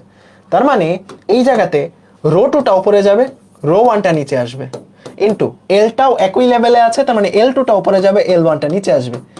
এটা নিচে আছে মানে উল্টা আছে, তার মানে এটা উল্টে যাবে, তার মানে এ 1টা উপরে আসবে, এ 2টা নিচে আসবে। বুঝছো? এরকম অনুপাতটা সবাই লিখতে পারো, এতদিনে লিখে যাওয়ার কথা, কারণ ফিজিক্সে অনেকগুলো অধ্যায় পড়ে ফেলছো, 8টা অধ্যায় 9টা অধ্যায় পড়ে ফেলছো। সো এই জিনিসটা তোমরা জানো সবাই, তাই না? তার মানে একটা ফর্মুলা থেকে কিভাবে অনুপাত লিখতে হয় এই জিনিসটা তোমরা জানো। সো যখন আমাদের রিটেন ম্যাথ করব আমরা, তখন আমরা অনুপাত ইউজ করব, কিন্তু এমসিকিউ এর সময় আমরা আরো শর্টকাটে করব। এমসিকিউ আমরা অনুপাত দিয়ে এত পেঁচাল পারার সময় নেই আসলে। এমসিকিউ আমরা শর্টকাটে করব, ঠিক আছে? এমসিকিউ আরো শর্টকাটে করব। আমি তোমাদেরকে একটা এক্সাম্পল দিই, তাহলে বুঝবা। ওকে, একটা এক্সাম্পল দেই, তাইলে বুঝবা। দেখো এই জায়গাতে কি বলছে, 6 ওহম রোধের একটা তারকে 3 গুণ লম্বা করা হলো। এখানে কিন্তু টেনে কথাটা নাই, জাস্ট দুইটা তার নিচে একটা থেকে আরেকটা 3 গুণ লম্বা। মনে করো একটার দৈর্ঘ্য যদি হয় L1, আরেকটার দৈর্ঘ্য 3L1, একটা থেকে আরেকটা 3 গুণ লম্বা। এখানে টেনে লম্বা করে নেই, বলছে একটা রোধ 6 হইলে আরেকটা রোধ কত। এটা আসলে এমসিকিউ আসলে মনে মনে করবা, কারণ এমসিকিউ আসলে বাকি কিছু যদি চেঞ্জ না হয়, তুমি জানো আর সমানুপাতিক এল, তার মানে এলটা 3 গুণ হইলে আরটাও 3 গুণই হবে। তার মানে আর 2টা 6 এর 3 গুণ মানে 18 হয়ে যাবে। ঠিক আছে, যদি এমসিকিউ আসে আমরা মনে মনে এরকম ভাবে করব, মনে মনে করব। আর যদি রিটেনে আসে, এটা হচ্ছে এমসিকিউ এর জন্য, এমসিকিউ এর জন্য আমরা মনে মনে করব। আর যদি রিটেনে আসে, দেখো খেয়াল করো, আর যদি রিটেনে আসে তাহলে আমরা কি করব, আমরা অনুপাত নিব যে R2 by R1 equals two L2 by L1। যেহেতু সমানে আছে তার মানে একই লেভেলে যাবে, যেহেতু এলটাও সমানুপাতিক আর এর সাথে। সো এই জায়গাতে তুমি বসায় দিবা R2 divide by R1 equals to L2টা কত 3L1, আর L1টা তো L1, তো এটা দিয়ে গুণ করো, R2টা চলে আসবে হচ্ছে 6 × 3 মানে 18, একই জিনিস। তার মানে যখন এমসিকিউ আসবে তখন আমরা এরকম ভাবে যখন এমসিকিউ আসবে তখন এরকম ভাবে পুরাটা করতে যাব না, আমরা একদম শর্টকাটে করার চেষ্টা করব। ঠিক আছে, আরো শর্টকাট আছে, আমি একটু পরে তোমাদের দেখাবো। ঠিক আছে, সো এটা তোমরা একদম বেসিক ম্যাথ, তোমরা সবাই পারবা। কিন্তু এটা দেখো, এখানে বলছে 9 ওহম রোধের একটা তারকে টেনে 3 গুণ লম্বা করা হলো। এই টেনে কথাটা কিন্তু খুবই মনোযোগ দিয়ে দেখতে হবে, টেনে লম্বা করা হলো। দেখো একটা তারকে 3 গুণ করা আর টেনে 3 গুণ করার মধ্যে ডিফারেন্স আছে। 3 গুণ করা মানে তুমি এটা দৈর্ঘ্যটাকে ট্রিপল করছো, মানে তুমি নতুন তার জোড়া দিছো কাইন্ড অফ। আর টেনে লম্বা করা মানে তুমি স্ট্রেচ করছো। ওকে, তোমরা ছোটবেলায় বা গ্রামে যারা আছো সেমাই পিঠা বানাইছো, বা এটাকে সোয়াই পিঠা বলে অনেকে, সোয়াই পিঠা বানাইছো বা সেমাই পিঠা। সো বা বাসায় যারা রুটি বানাও, মেয়েরা যারা আছো বা ছেলেরা অনেকে ছোটবেলায় এরকম করে, রুটি বানালে কি করো, রুটির যে আটাটা, ওই আটা যখন তুমি এভাবে দাও, যখন তুমি টান দাও, এটা কি মধ্যে থেকে চিকন হয়ে যায় না? চিকন হয়ে যায়। তোমরা পদার্থের গাঠনিক ধর্ম পড়ছো, ওইখানেও তোমরা জানো যে একটা বস্তুকে যদি দৈর্ঘ্য বরাবর প্রসারণ ঘটাও ক্ষেত্রফল কমে যায়, এটা তোমরা জানো। দৈর্ঘ্য বরাবর প্রসারণ ঘটাও, টেনে টান দিয়ে ক্ষেত্রফল কমে যায়, এটা তোমরা জানো। ঠিক আছে, সো খুব সিম্পল, যদি তুমি টেনে 3 গুণ লম্বা করো, অর্থাৎ L2টা যদি আদি দৈর্ঘ্যের 3 গুণ হয় বা n গুণ হয়, তাহলে ক্ষেত্রফলটা অবশ্যই n গুণ কমবে, অর্থাৎ ক্ষেত্রফলটা অবশ্যই আদিটার 1/n হয়ে যাবে। ঠিক আছে, এটা কোন কনসেপ্ট? ওই যে সোয়াই রুটির কনসেপ্ট। যখন তুমি হচ্ছে একটা রুটির আটা ময়দা ধরে টান দাও, মধ্যে থেকে ছোট হয়ে যায়। ঠিক আছে, তার মানে ক্ষেত্রফলটা ছোট হয়ে যাবে। এটা তুমি যদি ম্যাথমেটিক্যালি দেখতে চাও, ভাই ইটস আপ টু ইউ, দেখতে পারো, কোনো সমস্যা নেই। তুমি কি করবা, যেহেতু বস্তুটার মধ্যে পদার্থের চেঞ্জ হচ্ছে না, তার মানে m1 আর m2 সমান থাকবে। m মানে কি, m মানে হচ্ছে v ইন্টু রো, তার মানে v1 আর v2 সমান থাকবে, আয়তনও সমান থাকবে যেহেতু ঘনত্ব দুইটার একই। তার মানে a1 into l1 a2 into l2 এই দুটো একই থাকবে। তাহলে এখান থেকে তুমি যদি a2 বাই a1 বের করো, সেটা আসবে হচ্ছে l1 বাই l2, তাই না? তাইলে দৈর্ঘ্য যদি 3 গুণ হয়, উপরেরটার 3 গুণ যদি নিচেরটা হয়, তাহলে ক্ষেত্রফলটা কত হয়ে যায় বলো তো? ক্ষেত্রফলটা হয়ে যায় এরকম। জাস্ট এই দৈর্ঘ্যটা কি, শেষ দৈর্ঘ্যটা কি আদিটার n গুণ, শেষ দৈর্ঘ্যটা কি আদিটার n গুণ, তাই না? n ইন্টু আদিটা, জাস্ট আমি মান বসাইলাম। সো l1 কাটো, এটা ওই পাশে নাও, 1/a হয়ে যায়। সো এটা কমন সেন্স দিয়েও বলতে পারবা যে দৈর্ঘ্যটা n গুণ হলে ক্ষেত্রফলটা অবশ্যই 1/n গুণ হয়ে গেছে, কমবে অবশ্যই। সো এইরকম কেসে তুমি যদি এখন রোধের সূত্রটা অ্যাপ্লাই করো, যে R2 divided by R1 divided by R1 equals to L2 divided by L1 into A1 divided by A2। তুমি যদি মান বসাও, L2 divided by L1 এর মান হচ্ছে n, A1 divided by A2 এর মান হচ্ছে n, তার মানে R2 হয়ে যাবে হচ্ছে n square into R1। So যদি MCQ এ তুমি সলভ করো, শুধুমাত্র এতটুকু দিয়ে করবা, টেনে 3 গুণ লম্বা করছে, তার মানে নতুন রোধ হবে 3 স্কয়ার ইন্টু আগেরটা, মানে নতুন রোধ হবে 9 গুণ, নতুন রোধ হবে 9 গুণ। যদি MCQ করো ডিরেক্ট তুমি করে ফেলবা, ঠিক আছে? তার মানে নতুন রোধটা হবে হচ্ছে আগেরটার 3 স্কয়ার ইন্টু আগেরটা, তার মানে 9 ইন্টু 9 মানে 81 ওহম। MCQ করলে শুধু এতটুকু করবা, বাট যদি রিটেনে আসে তোমাকে পুরোটা করতে হবে, ঠিক আছে? যদি রিটেনে আসে পুরোটা করতে হবে। বলো পারবা না? হ্যাঁ, সবাই পারবা না বলো তো? পারবা? ওকে, পারবা সবাই, ঠিক আছে? না পারার কোনো কারণ নেই, না পারার কোনো কারণ নেই। তাহলে এটার উত্তর করো। একটা সিলিন্ডারকে তারের দৈর্ঘ্য টেনে 100% বৃদ্ধি করা। 100% বৃদ্ধি করা মানে কি? 100% বৃদ্ধি করা মানে কি? যতটুকু ছিল আরো ততটুকু বাড়াইছো, মানে দ্বিগুণ করছো, তাই না? 100% বৃদ্ধি করা মানে কি? কোনো কিছুর উপর 100% ট্যাক্স, মানে কি? যত দাম দিয়ে কিনছো আরো তত দাম ট্যাক্স দিতে হচ্ছে। সো আলটিমেটলি তোমার দ্বিগুণ খরচ হচ্ছে, তাই না? তার মানে 100% বৃদ্ধি, 100% বৃদ্ধি, মনে করো এইখানে এল, এটার আরো এল পরিমাণ বৃদ্ধি করছো, এটাকে বলা হয় 100% বৃদ্ধি। তার মানে টেনে, বর্তমানে এই জায়গাতে তুমি টেনে দ্বিগুণ করছো, টেনে দ্বিগুণ করছো, তাই না? একই ম্যাথ না, টেনে দ্বিগুণ করছো, জাস্ট ভাষাটা ভিন্ন। টেনে দ্বিগুণ করছো, জাস্ট ভাষাটা ভিন্ন। টেনে দ্বিগুণ করছো, জাস্ট ভাষাটা ভিন্ন, রাইট? টেনে এই জায়গাতে কি করছো? টেনে দ্বিগুণ করছো। তাহলে টেনে যদি দ্বিগুণ করো, নতুন রোধটা কত হবে বলো তো? n square into R1। তাহলে নতুন রোধটা আগেরটার 4 গুণ হয়ে যাবে না বলো তো? নতুন রোধটা আগেরটার 4 গুণ হয়ে যাবে না? 4 গুণ হবে। বাট এখানে কি এটা চাইছে যে কত গুণ হবে? না, এখানে চাইছে কত গুণ পরিবর্তন হবে। তাহলে পরিবর্তন কত গুণ হবে বলো তো? পরিবর্তন হবে 3 গুণ। আগে ছিল R1, এখন হয়ে গেছে 4R1, তার মানে পরিবর্তন হবে 3 গুণ, তার মানে বৃদ্ধি পাইছে 300%। ঠিক আছে? 3 গুণ হওয়া মানে 300% বৃদ্ধি পাওয়া, 3 গুণ বৃদ্ধি পাওয়া মানে 300% বৃদ্ধি পাওয়া। ঠিক আছে, বুঝছো সবাই? ওকে, ঠিক আছে, ঠিক আছে, ঠিক আছে, ঠিক আছে, বুঝতে পারছো? দেখো 4 গুণ হয়েছে, 4 গুণ মানে বৃদ্ধি কতটুকু হয়েছে? বৃদ্ধি, বৃদ্ধি কতটুকু হয়েছে? তোমাকে যদি বলি যে বাড়ছে কতটুকু, ওকে, বাড়ছে কতটুকু, তুমি বলবা 3R1 পরিমাণ বাড়ছে। আগে ছিল R1, এখন হয়েছে 4R1, তার মানে 3R1 পরিমাণ বাড়ছে। তাইলে 300% বৃদ্ধি পাইছে। ঠিক আছে, ওকে। বোর্ডে আসা প্রশ্ন দেখো, পরিবাহিতার একক নিচের কোনটা? পরিবাহিতার একক নিচের কোনটা? দেখো আমরা এটা ওহমের ফর্মুলা থেকে করতে হবে। ওহমের ফর্মুলাটা কি জানি? V = IR, তাই না? V = IR। তাইলে R = কি বলতো? R = V/I। তাইলে R এর এককটা কি আসলে? ভোল্টেজ বাই অ্যাম্পিয়ার, তাই না? তার মানে R এর এককটা আসলে কি বলতো? ভোল্ট পার অ্যাম্পিয়ার, তাই না? ভোল্ট পার অ্যাম্পিয়ার। R এর এককটা কি এটা আসে না? ভোল্ট পার অ্যাম্পিয়ার। দেখো তো, ভোল্ট পার অ্যাম্পিয়ার আসে না R এর একক? তাহলে পরিবাহিতাটা কি? পরিবাহিতাটা কি R এর বিপরীত রাশি না? তার মানে অ্যাম্পিয়ার পার ভোল্ট, সেটা তোমার উত্তর হবে না? সেটা উত্তর হবে। তার মানে পরিবাহিতা বা জি, এটার এককটা কি হবে? অ্যাম্পিয়ার পার ভোল্ট। বুঝতে পারছো? বুঝতে পারছো সবাই? ঠিক আছে। সো অ্যাম্পিয়ার পার ভোল্ট এটা হবে তোমার পরিবাহিতা। একটা তামার তারের রোধ হচ্ছে 2R, আয়তন সমান রেখে তারটি দ্বিগুণ লম্বা করা হলো। এই যে আয়তন সমান রেখে মানে টেনে দ্বিগুণ লম্বা করা, আয়তন সমান রাখা মানে টেনে দ্বিগুণ করা। তাহলে দ্বিগুণ করালে পরিবর্তিত রোধ কত? খুবই সহজ, RT = R2 equals to n square into R1। n কত এই জায়গাতে? n হচ্ছে দ্বিগুণ করছে, তাই না? দ্বিগুণ করছে, তার মানে 2 স্কোয়ার ইন্টু R1 কত? 2 ওহম। কত হয়ে যাবে বলো তো? 8। তার মানে 8 ওহম তোমার উত্তর। তার মানে 8R তোমার উত্তর, ঠিক আছে? 8R তোমার উত্তর, আগে ছিল 2R। সো 8R তোমার উত্তর। ওকে, ঠিক আছে, নাইস। আপেক্ষিক রোধের একক কোনটা? তোমাদের আগেই বলে ফেলছি, আপেক্ষিক রোধের একক কোনটা? ওহম মিটার, তাই না? সবাই পারবা এটা, ঠিক আছে? ওকে, নাইস, এতটুকু নাইস, সবাই বুঝছো এতটুকু, কোনো সমস্যা নেই। এর পরেরটা, তাপমাত্রা স্থির রেখে তারকে টেনে 3 গুণ লম্বা করা হলে রোধ কত গুণ হবে? 9 গুণ। 3 স্কোয়ারে 9 গুণ, তার মানে এটাও সবাই পারবা। 3 স্কোয়ারে 9 গুণ, এটাও সবাই পারবা, রাইট? এখানেও কোনো সমস্যা নাই, এটাও সবাই পারবা, ঠিক আছে? ওকে, হ্যাঁ, ব্রেক দেওয়া হবে না আজকের ক্লাসটা, একটা নিয়ে আমরা 2 ঘন্টা 2 ঘন্টা 20 মিনিট এরকম করে ফেলবো। 2 ঘন্টা 2 ঘন্টা 20 মিনিট এরকম করে ফেলবো, ঠিক আছে? ওকে, সো এখন আমরা দেখবো হচ্ছে রোদের উপর তাপমাত্রার সম্পর্ক। এটা আমরা ডিটেলসে পড়বো হচ্ছে যখন আমরা সেমিকন্ডাক্টর পড়বো। এটা হচ্ছে লাস্ট টপিক, এরপরে আমরা সার্কিটে চলে যাব, তুল্য রোধ নির্ণয়ে চলে যাব, ঠিক আছে?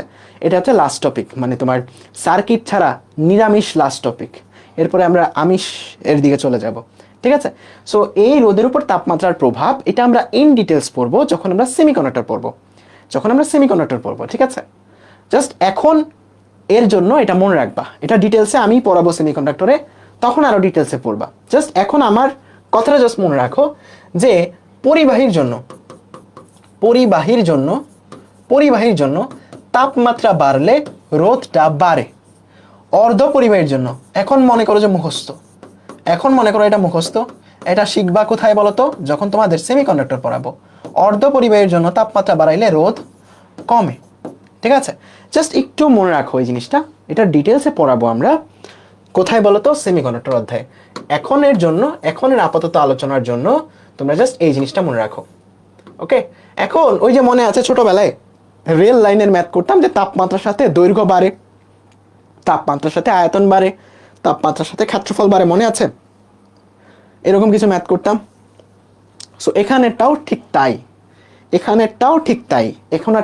তাই, তোমাদের থিটা ডিগ্রি সেলসিয়াসে যে রোধটা হবে সেটা হবে 0 ডিগ্রি সেলসিয়াসের রোধ ইন্টু 1 প্লাস, এখানে একটা সহগ আছে, ঠিক আছে? এটাকে বলা হয় তাপমাত্রার সাথে তোমার যে রোধটা চেঞ্জ হচ্ছে সেটার সহগ ইন্টু থিটা, কত ডিগ্রি সেলসিয়াসে তুমি হচ্ছে নির্ণয় করতে চাচ্ছ। এখানে যে জিনিসটা মনে রাখতে হবে, এখানে এই R0টা হচ্ছে 0 ডিগ্রি সেলসিয়াসের। অনেকে এটাকে আদি মনে করো, এটা কিন্তু আদি না, মনে রাখবা, এটা কিন্তু আদি না, একদম মাথায় রাখবা। আমি তোমাকে বললাম 5 ডিগ্রি সেলসিয়াসের রোধ এত, 10 ডিগ্রি সেলসিয়াসের রোধ এত, তাহলে 5 ডিগ্রি সেলসিয়াসের রোধটা কিন্তু এটা না, এটা আদি না, মানে শুরুরটা এটা না, এটা হচ্ছে 0 ডিগ্রিটা, এটা মনে রাখবা। 0 ডিগ্রি সেলসিয়াসের রোধ হচ্ছে এটা, এবং থিটা ডিগ্রি সেলসিয়াসের রোধ হচ্ছে এটা, ওকে? সো প্রতি ডিগ্রি সেলসিয়াসে কতটুকু বাড়তেছে বলো তো? 1 ডিগ্রি সেলসিয়াস বাড়লে R0 ইন্টু আলফা এতটুকু বাড়তেছে, এতটুকু বাড়তেছে। এটাকে যদি একটু ভাঙাও ফর্মুলাটা, তাইলে তুমি এরকম দেখবা যে থিটা ডিগ্রি সেলসিয়াসের রোধ সেটা হয়ে যাবে 0 ডিগ্রি সেলসিয়াসের রোধ প্লাস 0 ডিগ্রি সেলসিয়াসের রোধটার আলফা ডেল থিটা গুণ কতটুকু বাড়তেছে সেটা, ঠিক আছে? এটা কিন্তু আদি না, মনে রাখবা, এটা কিন্তু 0 ডিগ্রি সেলসিয়াসে। সো এটা খুবই মনোযোগ দিয়ে মনে রাখবা, কারণ এইটুকুর মধ্যে ভুল হয় বেশি। এটা 0 ডিগ্রি সেলসিয়াসের রোধ, ওকে? এটা হচ্ছে 0 ডিগ্রি সেলসিয়াসের রোধ। তাহলে আমাকে একটু ম্যাথটার দিকে তাকায় বলো যে এখানে তাপমাত্রার সাথে রোধটা বাড়তেছে নাকি কমতেছে? তাপমাত্রার সাথে রোধটা বাড়তেছে নাকি কমতেছে আমাকে বলো? বাড়তেছে। কারণটা কি? কারণটা হচ্ছে এই যে দেখো, থিটার মানে একটা পজিটিভ রাশি, এখানে একটা পজিটিভ রাশি, আলটিমেটলি একটা ধনাত্মক রাশি যোগ হচ্ছে, মানে বাড়তেছে। তার মানে তাপমাত্রার সাথে এই জায়গাতে রোধের মানটা বাড়তেছে, যেটা আমরা বলছিলাম যে পরিবাহীর জন্য বাড়ে, অর্ধ পরিবাহীর জন্য কমে। এটা ইন ডিটেলসে পড়বো হচ্ছে যখন আমরা সেমিকন্ডাক্টর পড়বো, ঠিক আছে? নাইস, এতটুকু আমরা বুঝছি। এখন আরেকটু জিনিস আমাদের লাগবে, এই যে আলফা বা তোমার যে রোধ প্রসারণ সহগ বা রোধ বৃদ্ধি যে সহগ, এই আলফার এককটা কি? দেখো, এই আলফার এককটা কি? তোমরা একটা জিনিস জানো না যে সমজাতীয় জিনিসপত্র যোগ বিয়োগ হয়, সমরাশির জিনিসপত্র যোগ বিয়োগ হয়। তাইলে এখানে 1, এটার কোনো মাত্রা নাই, একক নাই, তাহলে এইটুকুরও কোনো একক থাকা যাবে না, এইটুকু সবটারও কোনো একক থাকা যাবে না, কারণ সমজাতীয় জিনিসপত্রই যোগ বিয়োগ হয়। তাহলে এটার একক যদি না থাকতে হয়, এটার একক যদি ডিগ্রি সেলসিয়াস হয়, তাহলে এটা হবে কি বলতো? Per degree Celsius. Okay, per degree Celsius বা per kelvin. Okay, per degree Celsius বা পার কেলভিন, তুমি যেটাই বলো না কেন, কারণ কেলভিনে তাপমাত্রার পার্থক্য আর সেলসিয়াসে তাপমাত্রার পার্থক্য একই জিনিস, পার কেলভিন বা পার ডিগ্রি সেলসিয়াস। ওকে, একটা ম্যাথ করলে তোমরা এই জিনিসটা বুঝে যাবা। কি বলছে? 0 ডিগ্রি সেলসিয়াস তাপমাত্রা, 0 ডিগ্রি এবং 20 ডিগ্রির উষ্ণতা সহগ তোমার এত এবং এত। দেখো 0 ডিগ্রির রোদ বলছে তোমাকে এত, 20 ডিগ্রি উষ্ণতার রোদ বলছে তোমাকে এত। বলছে এটা রোদের উষ্ণতা বা তাপমাত্রা গুণাঙ্ক মানে আলফা নির্ণয় করো, আলফাটা নির্ণয় করো। দেখো খুবই সহজ, আমাকে একটু আগে আমাদের আগে নির্ণয় করে দাও তো, আমার আগে তোমরা একটু নির্ণয় করে দাও। 0 ডিগ্রি সেলসিয়াসের রোদ 1 প্লাস আলফা ডেল থিটা, এখানে টেম্পারেচারের পার্থক্যটা আর কি। তার মানে থিটা ডিগ্রি রোদ তোমাকে বলে দিচ্ছে 1.72, 0 ডিগ্রি রোদ 1.59, 1 প্লাস আলফার ভ্যালু বের করবা, থিটার ভ্যালুটা কত, থিটার পরিবর্তন কত, 0 থেকে 20, মানে এই জায়গাতে হচ্ছে 20। সো এখান থেকে তুমি আলফার ভ্যালুটা বের করে নিতে পারবা, এত পার ডিগ্রি সেলসিয়াস। ঠিক আছে, বা পার কেলভিন, তুমি যেটাই বলো না কেন কোনো সমস্যা নেই, পার কেলভিন বা পার ডিগ্রি সেলসিয়াস। ওকে, ঠিক আছে, এটা সবাই পারবা। ওকে, নাইমুর রহমান কি কমেন্ট করলো, এটা বলো, বুঝতে পারছো সবাই? এটা দেখো 4 ডিগ্রি সেলসিয়াস তাপমাত্রার রোদ এত, 0 ডিগ্রি তাপমাত্রার রোদ এত, পরিবেশ 18 ডিগ্রি তাপমাত্রার রোদ কত। ঠিক আছে, এটা জাস্ট এক্সটেনশন ভার্সন আর কিছুই না, এটা জাস্ট এক্সটেনশন ভার্সন। সো প্রথম ডেটাগুলো থেকে তুমি জাস্ট এটার যে রোদ প্রসারণ সহগ এটা তুমি আগে বের করো, আলফার ভ্যালুটা বের করো।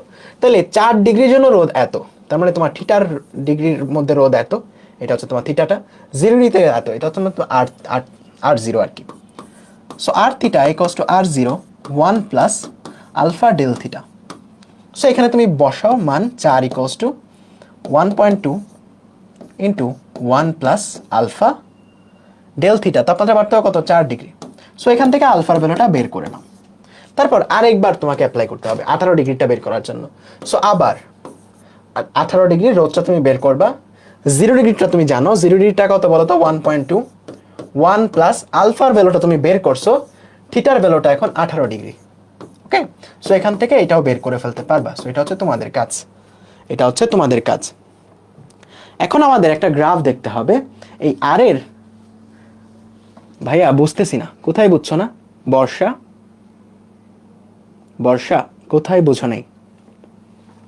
এই জায়গাতে আরটা হচ্ছে থিটা ডিগ্রি সেলসিয়াসের রোদ। দেখো এই আরটা হচ্ছে থিটা ডিগ্রি সেলসিয়াসের রোদ, আর নটটা হচ্ছে 0 ডিগ্রি সেলসিয়াসের রোদ।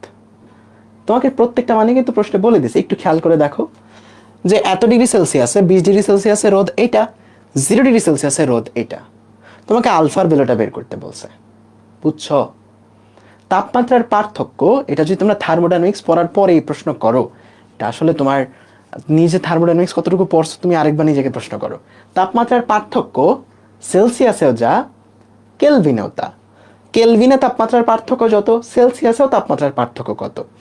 এখানে জাস্ট তাপমাত্রার পার্থক্যটা ব্যবহার করেছে, 0 ডিগ্রি থেকে কতটুকু তাপমাত্রার পার্থক্য হয়েছে, 0 ডিগ্রি থেকে কতটুকু তাপমাত্রার পার্থক্য হয়েছে। ঠিক আছে, এটা হচ্ছে তাপমাত্রার পার্থক্যটা, সেলসিয়াসেও যা কেলভিনেও তা। ওকে, ঠিক আছে। সো এইটা তোমরা পারবা, এইটা তোমরা পারবা। এখন আমাকে বলো তো এই যে এই ফর্মুলাটা আছে, এই ফর্মুলাটার গ্রাফ তুমি কেমন দেখতে পাবা? 1 plus alpha theta, alpha del theta বা আলফা থিটা তুমি যেটাই বলো না কেন। সো এটাকে যদি তুমি একটু রিঅ্যারেঞ্জ করো, theta degree rod equals to 0 degree rod plus alpha into R naught into theta, একটু রিঅ্যারেঞ্জ করলা। এটার গ্রাফ যদি তুমি আঁকাও, গ্রাফটা দেখতে কেমন হবে বলো তো? থিটার সাথে আর এর গ্রাফটা দেখতে কেমন হবে? মুখস্থ করা লাগবে না, একটু দেখো, মুখস্থ করা লাগবে না। ওয়াই অক্ষে কি দিচ্ছ? ওয়াই অক্ষে দিচ্ছ আর থিটা, তার মানে এটা তোমার ওয়াই এর ভ্যালু। এক্স অক্ষে কি দিচ্ছ? এক্স অক্ষে দিচ্ছ থিটা, তার মানে এই বাকিটুকু কি তোমার ধ্রুবক না? তার মানে Y equals to M X এরকম হচ্ছে না, প্লাস সি, এই যে দেখো প্লাস আর একটা ধ্রুবক সি, এরকম হচ্ছে না গ্রাফটা? তার মানে এটার গ্রাফটা দেখতে কেমন হবে? এটার গ্রাফটা দেখতে হবে হচ্ছে এরকম, রাইট? এইটুকু হচ্ছে ওয়াই অক্ষের ছেদাংশ বা হচ্ছে এই সিটা যেটা ছিল তোমার আর নট, এবং এইটুকুর যে ঢাল সেই ঢালটা আসলে কত? ঢালটা আসলে হচ্ছে আলফা আর নট। ঠিক আছে, বুঝতে পারছো? জাস্ট তুমি Y equals to M X plus C, এগুলো তোমাদের আদর্শ গ্যাসে অনেক ভালোভাবে তোমাদের ইকুয়েশন কিভাবে গ্রাফে কনভার্ট করতে হয় তোমাদের কিন্তু দেখাইছি। ঠিক আছে, ইকুয়েশন কিভাবে গ্রাফে কনভার্ট করতে হয় সেটা কিন্তু আদর্শ গ্যাসে অনেক ভালোভাবে দেখাইছি, মনে পড়ছে? মনে আছে?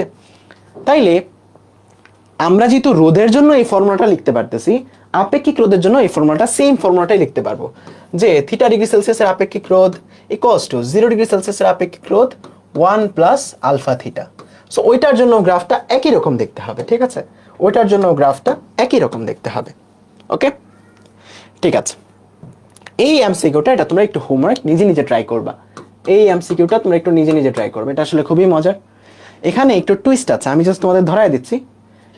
একটু দেখো এই জায়গাতে কি বলছে, একটা তারের 50 ডিগ্রি তাপমাত্রার রোধ হচ্ছে এত, তার মানে যখন তাপমাত্রা 50 ডিগ্রি তখন রোধ এত, যখন 100 ডিগ্রি তখন রোধ এত।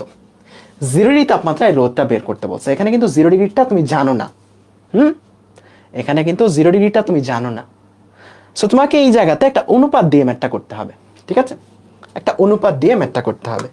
সো এই জায়গাতে তুমি জাস্ট দুইটা ফর্মুলা লেখো। তুমি মনে করো 0 ডিগ্রিটা জানো না, 0 ডিগ্রিটা মনে করো আর থিটা, এটাই তুমি বার করবা, বা আর 0 এটাই তুমি বের করবা। তাহলে তুমি 50 ডিগ্রির জন্য লেখো, 50 ডিগ্রি রোধ কত? 5 ইকুয়ালস টু, দেখো ফর্মুলা তো আমাদের এটা ছিল তাই না, যে R theta equals to R naught 1 plus alpha del theta, তাই না? তাহলে দেখো 50 ডিগ্রি রোধ কত? 5 ইকুয়ালস টু 0 ডিগ্রিটা তুমি জানো না, এটা তুমি বের করবা, 1 প্লাস আলফার ভ্যালুটাও তুমি জানো না, তাপমাত্রা কত? 50। ওকে, এটা একটা ইকুয়েশন। 2 নাম্বার ইকুয়েশন, 100 ডিগ্রি তাপমাত্রার জন্য রোধ কত? 6। 0 ডিগ্রি রোধটা তুমি জানো না, 1 প্লাস আলফার ভ্যালুটা কত? আলফার ভ্যালুটা হচ্ছে তুমি জানো না, তাপমাত্রার ভ্যালুটা কত? 100। দুইটা ইকুয়েশন, এই দুইটা সলভ করে তুমি 0 ডিগ্রি রোধ এবং আলফার ভ্যালুটা পেয়ে যাবে, ঠিক আছে? এই দুটো সলভ করে 0 ডিগ্রি রোধ এবং আলফার ভ্যালুটা পেয়ে যাবে। এটা তোমাদের হোমওয়ার্ক, এটা তোমাদের হোমওয়ার্ক, এটা একটু কষ্ট করে সলভ করবে এটা। ওকে, বেশ কিছু এমসিকিউ যেটা বোর্ডে আসা, কোন একটি ধরনের উষ্ণতা গুণাঙ্ক ঋণাত্মক হতে পারে, কার উষ্ণতা গুণাত্মক ঋণাত্মক হবে বলো? কমেন্ট বক্সে কয়েকজন আসে হচ্ছে ক্লাসে ডিস্টার্ব করার জন্য, সে ক্লাস করতে আসে না, মানুষজনকে ওই যে বলে না যে বাঘ আসছে বলে নিয়ে যায়, এরকম, ঠিক আছে? কমেন্ট বক্সে কয়েকজনে দেখতেছে যে এটা করো না, ওইটা করো, ঠিক আছে? সো এরকম মানুষজন অনেক বেশি।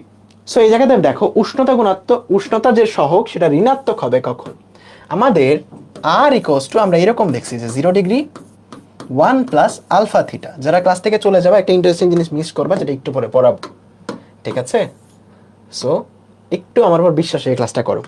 যারা এমন করতেছো যে ভাই সার্কিট কই, তারা একটু কষ্ট করে 2023 সালে অপূর্বতার ক্লাসগুলো দেখাইছো, তাদের 2 ঘন্টা যাবত এতগুলাই পড়াইছে, ঠিক আছে? সো এগুলো তো তোমাদের পড়াই, সার্কিটে তো আমরা যাবো, একটু ওয়েট করো না, ঠিক আছে? কিছু পণ্ডিত আছে কমেন্ট বক্সে এরকম।